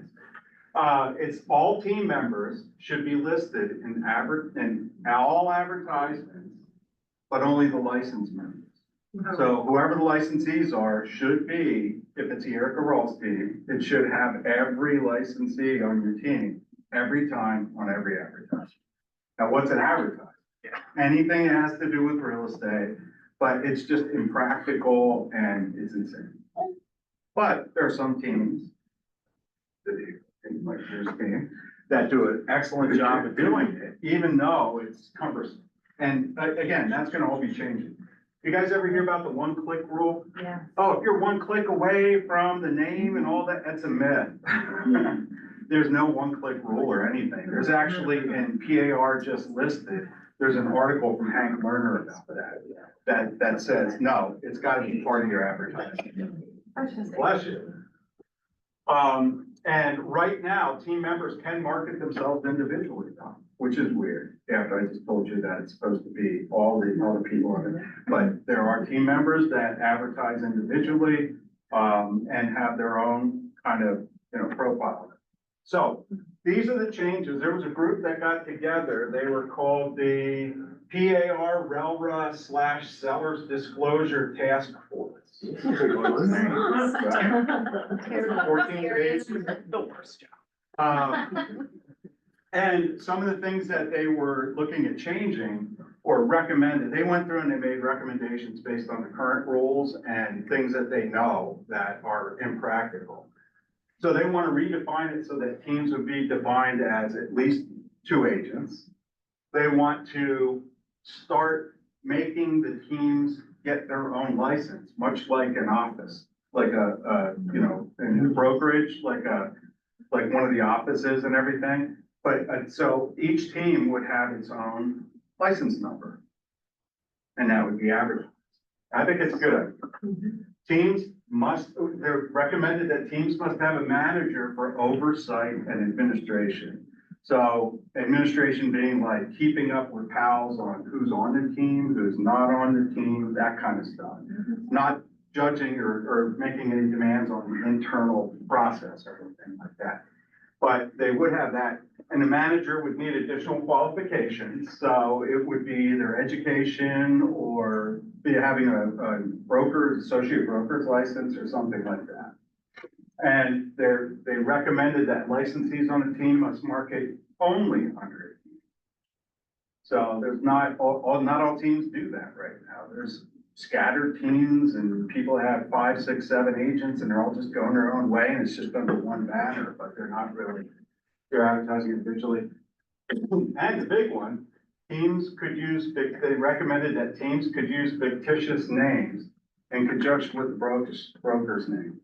So it could be the Sunshine Group, or, well, you're still not supposed to use group or anything that kind of makes it look like it's a brokerage, but the Sunshine Team, or, anything that you can think of. So they're moving in that direction. I don't know if you guys know, out near Philly, there's a team that's called the Condo Team, or the Condo Shop. And they're huge. Condo Shop? I mean, it's about as far from the rules as you can get, but that's how impractical this thing is. These are not in effect yet, so don't worry about those. They are going to probably be requiring even independent licensees to have their their license number on advertising in the future. So that's something that you can start doing right now, is put your because many states do that and require that. So, Any word on like the team lead has to have their broker's license in order? well, that's kind of falls under the manager part of it. They're saying maybe like name it like a team manager. And they are talking about, associate broker license or some kind of education maybe that they take. Like, it's sort of like the court system, some people have to go to law school and some of the district magistrates just kind of have to go through some classes and And have is this, people elected. are these proposed changes like things that have been proposed for the last 5 years and it's probably gonna be 5 more? Or is this No, like this coming down the? this is all stuff that's in this report that was just recently, I don't think they had a date on it, but this is hot off the press. I've heard the proposal for the manager needing a broker's license for. They've been talking about that for a long time. Long time, yeah. Yeah. I think that's why, that and other things that come up quite often, like not defining social media rules and stuff. I think that really is what drove the task. Okay, other things, these are not related to the team thing, just deposit money notice, that's separate. They're saying if they're trying to do away with that maybe. If you deliver it to the listing agent, if an agent delivers it, so I'm not quite sure about that. An additional first-year continuing education for new licensees, which they recognize that there's a lot of new agents that have come into the marketplace and they're not always as skillful maybe as they should be. And although they do take certain CE hours after their first year, they're saying that they want to get even more to try to raise the bar on the skill levels of new licensees. 105 hours in Florida. 105 hours in Florida. Oh, So it's only. for the first year. Yeah. That would be so nice. I think it's a good idea. The other thing that they're recommended was that people who, maybe you don't, if you get convicted of anything or nolo contendere or anything like that, you're obligated to, within 10 days, report that to the real estate commission. Now they're expanding it from Pennsylvania to all states.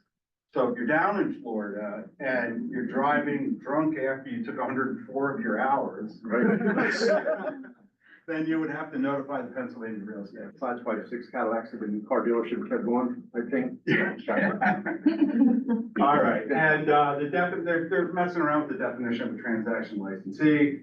There's some people that do transaction licensee work where they do transaction licensee work for one party, but they represent the other. And I think we all know that that's not, the definition of a transaction licensee is somebody that doesn't represent either party. So they're just cleaning up some of that language, eliminating sub-agency. Many of you maybe never heard of that sub-agency before, but there used to be a sub-agency in Pennsylvania where agents from other companies and everything could represent the seller by default through, and this. This was before buyer agency, right, for the most part? I'm sorry? This was before buyer agency Yes. for the most part, you were a sub-agent for the Yeah, seller. I started in '09 and that was still being talked about, but I've never known anybody. And nobody practices that now. No brokerages practice it, so they're just gonna eliminate it from the law, from the law. And then specialized continuing education for brokers, so. Well, those are some of the things that are kind of on the slate. We're doing okay on time. So real quick, I know that there's always questions when you get files kicked back and everything, like, why do I need that? Or what do I need? Or just let me know what I need. So this is my attempt at trying to tell you what state required, what we require, and why. So when a state investigator or inspector comes in and they pull a file, the ones that they're looking at, the documents that they're looking at mostly are the consumer notice, the buyer agency or listing contract, the agency representation, buyer cost or seller estimated net sheet, and the lead-based payment or seller property disclosure. Those are what the state, and then if they go beyond that, like I remember the first time, it was like, I was 2 days into taking over an office at I don't even remember, I think it was Prudential at the time still. And an inspector came in. and they pulled a file, and it was my file. It was a mobile home. And I did pretty good paperwork back then, especially by hand. But the one thing that I didn't have was he looked and he saw what the original, that's how much time they had, the listing price of this mobile home. And then saw what the mobile home was at right now, and there was no change in terms of the agreement of sale and cost sheet to accompany that. Well, I had it in my bag, luckily, but I was thinking, you know, what are the odds of that, where I get pulled like my second day there and it's my file. But anyhow, so that's what they do. Right now, my experience has been over the last 3-4 years, they come in, they look around, they ask about your escrow account, you show them your escrow account, and they're out the door in 5-10 minutes. But still, unless they have a reason for being there, like a month. So those are things that the state looks for. And I do want to touch again on the estimated cost sheets. Anytime that there's a change in the listing price of the house, or if the sale comes in and the sale price is different, anytime there's a change in what the seller or buyers can expect to pay, we should be doing another cost sheet of that. The obvious stuff that's required is basically 4 items, and the first 2 are easy peasy. They're state approved PAR document for the agreement of sale, which is 99%, unless we have a lawyer, let's draw one up. The second one is the seller's property disclosure and the lead based paint. The 2 that I always get feedback from is the home inspection waiver and the home warranty waiver. Now, why do we have those? Well, it's a good idea to let people know that they could buy a warranty if they want to at any time. And it's a good idea to let people know that they should have an inspection even if they're waiving it. But the big reason is that these documents are the core 4 of what our errors and omission insurer needs to potentially have us get our deductible waived. So if you have these 4 items, then we can potentially have our deductible waived in an E&O claim. And let me tell you, sometimes we trigger an E&O claim and it has nothing to do with us. If we get pulled into it, if it's a buyer and seller issue and they hire lawyers, triggers an E&O claim. And it could have nothing to do with anything that you've done or haven't done. So it's not just for that. I hate to go backwards, but I have a question. When you said anytime there's a change in the price, we should be doing a new cost sheet. Correct. What if the price is going down? For- So like I represent the buyer, we have an agreement at 100,000 and then, and a cost sheet at 100,000, and then after inspections, the price changes to 95,000. Should we be doing another cost sheet at 95,000? Anytime that there's a change in what somebody's gonna pay, Even if it's going lower, lower, higher, yeah. doesn't matter. There was one over here, Stacey. Ben, Mine's on the, so the warranty, home warranty waiver. yes. So a lot of times we're getting that signed when we're writing the offer, and they don't know yet if they want a warranty or not, we still wanna get it signed. Oh, yeah. Should we leave it all blank, or should we hit decline and tell them they can change it later? I would hit decline until I'm making sure. That's what I do. Okay. And I know that they're horrible documents, trust me. I'm in the process of revamping them so they're more friendly and they're not so cumbersome, because if you're crossing stuff out or circle here or what, you know, whatever, they're just not great documents. So I'm gonna work on it. And then Stacey. Yeah, it was the same thing kind of around that home warranty waiver, like it's, I mean, I know we have to do it, but it's kind of like, we don't have to do it if someone with all cash says they don't want to insure the property. Like, we're not responsible for selling, title insurance Right. at the enhanced process. Why are they holding us accountable for these things? When it's not, To we're not protect really you. licensed to do that anyway. Well, no, it's to protect you. It's just that as crazy as it is, our errors and omissions carrier, that's their list. So, Because the home warranty really doesn't actually cover. But it's saying I think it's just protecting you and saying that you gave them the option, so that they can't come back and say, well, you never told me I could buy. Right, the home inspection, yeah, right, and that's why they're willing to defend us without the deductible, which by the way, is $5,000. Yeah, So, I mean, I tell everybody, do not spend the money on a home warranty. yeah. I mean, like that I is get a lot insane. from my It clients. really my does not buyers. cover, really rarely. You know what, I know that, and I'm evaluating, we're kind of talking about different providers for home warranties too. Matt Fellon has America Preferred Home Warranty, and if you use his sheet, then if you get an errors and omissions claim, they kick in for some stuff too. So it's about risk management as Yeah. far as that goes. I mean, I know More we have so to do than- it, my brain is just the type of brain that I have to have the understanding of why. That's why, yeah. Reasonable, like, I think the buyer, when something happens in within and there's some blame, they say, oh, I didn't know, they blame their agent for the inspection and the warranty. Title company gets the blame for the insurance, right? Like whoever's handling closing, the attorney, probably would get pushed back for that. Like, that's not you're writing the contract, which has a section about the inspection. Warranty, I don't get, because that could be some ancillary, like, weird service, like, Yeah. doesn't, I mean, whatever, but. Yeah. I just tell I'm my always people like, it's some you stupid told me, document. I've gone through those scenarios where they said, you said that this was covered in a home warranty, and it's not. Anybody know how to work these? Not a clue. Adrian? It turned off. Hey, all right, so, Chris, you had a. Yeah, so, well, it's more of a like, so this office is different than other Keller Williams offices.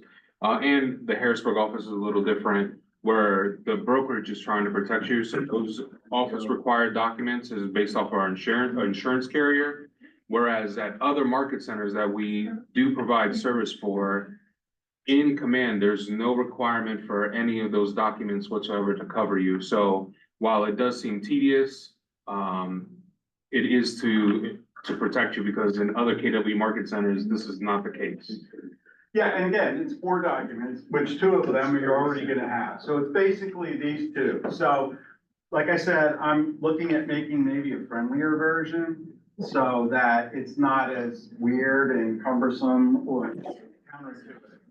Could we consider a version where you don't have to fill in a property address for each of the, like, you just say, hey, this is for clients Sam and Jill, and this is, I advise them about the provision of a home warranty and the importance of a home I like inspection. that. One time, no more filling it out for every office. Yeah. Back with Sally, I'm kidding. Okay. No, yeah, definitely. Really good appraisal gap, coverage addendum from Florida that would really simplify the one we have. Do you here. guys have one? I have Do we a- have one here in Yes. command? We do have an appraisal cap. You don't like it? No. It's very wordy, but I think we really want to. This is like third grade reading level, understanding the one in Florida. Right. So easy.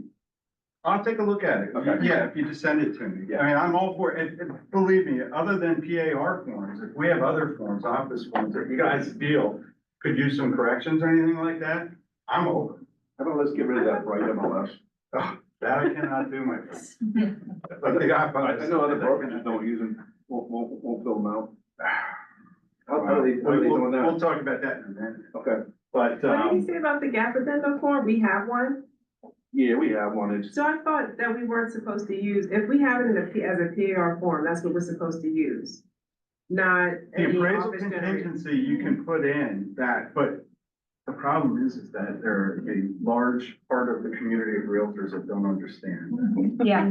It's okay, right, Well, it's because also hard when you know you're competing and you're using an Well, I know. estimation, You know, like what number do I put in What I there? do, buyer agrees to contribute up to $10,000 towards any, deficit or shortfall and towards the sale. I can give you the language. Yeah. But I put that on there, then I give the appraisal, it's just insane. But yeah, if we had a friendlier gap, I'd use that, because I was looking at it just the other day and I was like. Hey, Scott, couple types of properties that don't use like the state approved PAR form for agreement of sale, like new construction Yes. and, auctions. some of those, they have their own forms. We don't have. There's really not much we can do to protect ourselves in that situation. But what do we do? I don't have an answer. Refer them to an attorney. I fill out the standard agreement sale also, just so you have a copy of that one signed. Sometimes the builders will let you start it that way. But still, I don't know. I don't have I know what you're talking about. I just don't have a definitive answer on that. But I guess what I'm asking is for our office, if we are representing a buyer who's buying new construction and there's a builder contract that we're required by the builder to use, or an agent just asked about going to an auction and they have a contract that they require to use, the brokerage isn't gonna say, you also need a PAR form?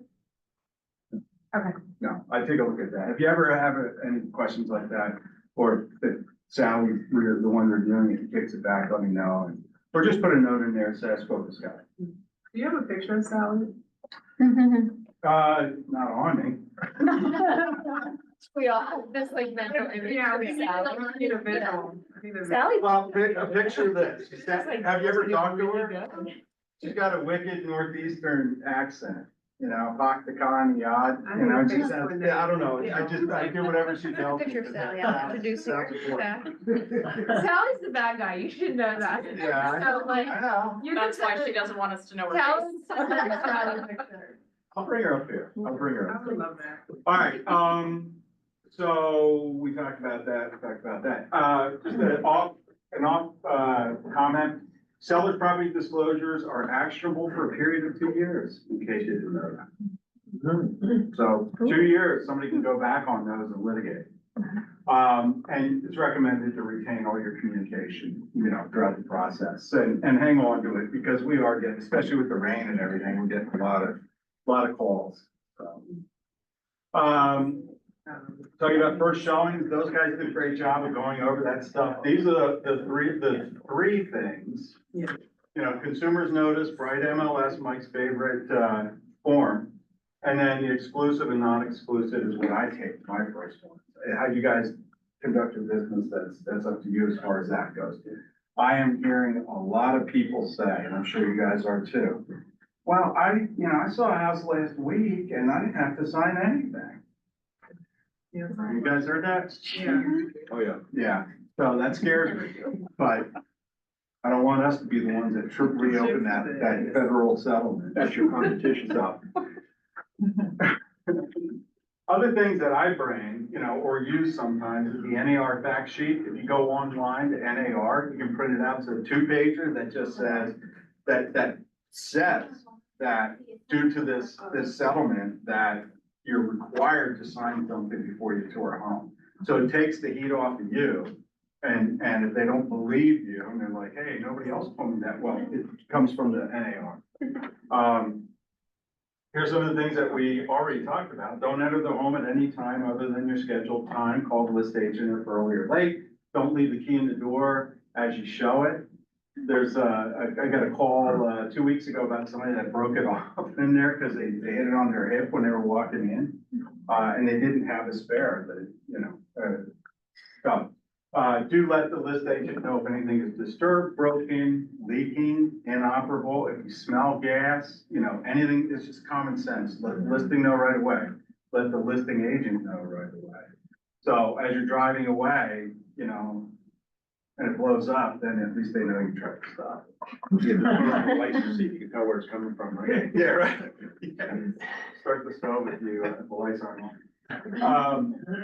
And providing, so feedback, to provide feedback in a professional manner. How many of you guys are finding that agents just are not filling out the feedback? So annoying, It is, it's super annoying. It's unprofessional. It is. And you have to chase them down, and it's just happening. It's like endemic, you know, it's just, so that I would hope that we would do. I put this in, refrain from making judgments of the list price in writing. The reason I did that is because there was a lawsuit that happened, I don't know, down in the south, I think, maybe Texas or Arizona, where somebody got sued, an agent got sued because they put down that the price was too high. And then their buyer ended up going back anyhow. Do you remember the story? It was in Cali, Yeah, where was it? California. California. And they ended up having a really difficult transaction because the seller was so upset that they were, you know, cranked on from the beginning, and they felt like that was being told around to other agents and all that other stuff, that they started a lawsuit. Well, didn't the buyer sue their own agent because they told that information, is how I Right. heard it? That's part of it too, yeah. So, Ugly.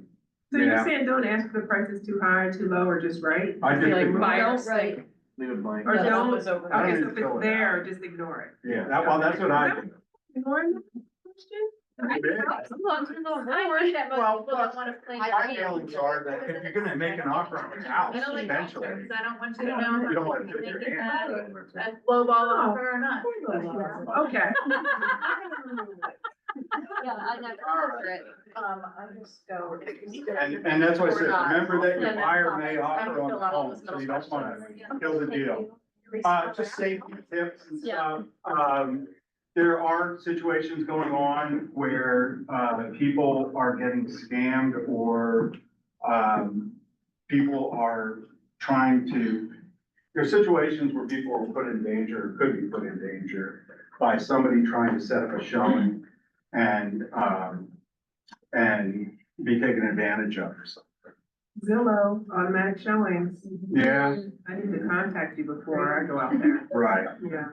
Well, there was a situation too where there was an agent who, based on the picture on the side, ended up being contacted by somebody that was a parolee who was paroled and was convicted of sexual assault. And they actually found her, sign in the back of his pickup truck. They picked up the sign. So it's out there, you have to be very diligent, be careful, try to get, like we talked about earlier, try to meet first in a public location. Vet all potential buyers to avoid ulterior motives in meetings and showing. Maybe one of the things you could do is ask for their license plate number, so you can say, hey, I'll look out for you, what's your license plate number? Or something like that, kind of like an Uber. You know, that you wouldn't hop in a car without, you know, seeing the Uber sign and having a picture of who it is. Look them up on people's search sites or social media. You can carry protection like pepper spray, whistles, 911, have 911 ready to go. Here are some things that you can do too. These things here, Acadian Shield is an app where you keep your thumb on it as you're showing it, and if you take your thumb off the face of your phone, it'll automatically dial 911. And it's free. I've called 911 4 times. Yeah. At least you're safe. Forewarn is actually one of the, it's an app that you can look people up on and stuff, and it'll tell you. True People Search, and there's a showing time feature that's for free. I've never used it, but I've seen it advertised and stuff, so that's something that you can end up doing. That showing time thing, true story, one of my agents must have accidentally clicked something Yeah. that like, for whatever reason, notified me as the team lead that she was in danger. Oh, wow. And it is a real, like, it does, like. It real- works. Yeah, real quick, cause I about panicked because Wow. I thought something was happening. That's a good one, that's part of your It does subscription. work, yeah. Yeah, and then just little things, kind of walk behind people, you know, to let them go first, so that they're not walking behind you. Leave a clear path to an exit, and always let somebody know where you are. Other scams, we're at like 1 o'clock right now, but other scams are going around, they have been for 20 years. They're actually, you get those texts that say, hi, this is Brittany, I'm in a meeting and I can't get out. Can you I need a pick up gift card. Yeah, so, that's a scam. Lead generation text, you know, people are trying to hawk, you know, lead generation. I would just, my only recommendation would be to vet those agents, Google search and look at their reviews before you start answering back. I know that I get tons of them that says, hey, you know, can you handle a tire in Harrisburg, or can you do this, or can you do that? When in doubt, just call them and check it out. Title scams, we all know about the wiring fraud stuff that goes on. And we want to be diligent about that. There's a crypto scam going on right now, but it's more for agents. People are attacking agents. We're the largest trade association in the United States. It's about 1.4 million people. So we're low hanging fruit for frauds and anybody that wants to sell anything. And, there's a crypto scam where they're talking about investment. Be back real quick. Sheila can fill you in on that. But anyhow, always FaceTime or meet people. There's also a land scam that's going on that has actually touched some agents in our brokerages where somebody calls and tries to get them to list a lot. Okay, well, I didn't wanna. But anyhow, so they list a lot, they get you to list a lot and they're remote and everything. You never meet with them. They're hesitant to meet with you. And most of the time, if we're lucky, that somebody, the owner, the real owner calls and lets us know. But sometimes it doesn't happen. I had a listing down on Green Street earlier, a couple of months ago, and I swear, either the guy's in the CIA or I thought it was a scam. I mean, he just was never around, only met him twice. The first time I did the listing presentation, 4 months later when I listed it, and then that was it. I couldn't get a hold of him. He wouldn't like reach back out and everything, and I started like, you know, getting nervous about the whole thing. But it closed. He had a lien on the property and I had to kick in 1,500, but it closed. Anyhow, so, just be careful about those things. And then Bright, like Drew said, Bright is very unforgiving overseer of the MLS. Signs and photos are an automatic tag, inaccurate listing information. If you don't close out a listing by yourself and you don't have it on auto close, you'll get an email from them saying it said that it was gonna close 3 days ago, it's still showing as pending. So auto close is a great way to do it, but you have to just remember it, because if you extend the settlement, it's gonna close on you, and then you have to go back in. Well, if you do auto close, I had somebody who did that, and then it didn't close, now the price was out there. What they're Exactly. selling for, so that's. Exactly, so that's a good point. So, you know, showing property and coming soon status, no office exclusive forms, that's, Bright is very, may I say overreaching? But they do, and always appeal. If you can appeal it, you get a chance to appeal it every time, and a lot of times they'll just make you do some more continuing ed or something instead of paying the fine. One of the ones that investigator talked to us about was posting listings on your social media before they are in Bright. That one is pretty popular, like, Yeah, you have 1 day to get them in after you after you put it out there, yeah. That's like a whole different hour, that we can go into that stuff. And that's about it. I mean, just those are who handles the complaints and code of ethics, is hearings and that kind of stuff, but we are done.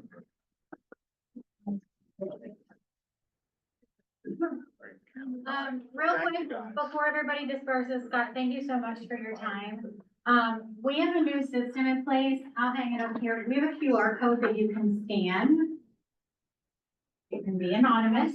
We want feedback on training, content, presenters, etc.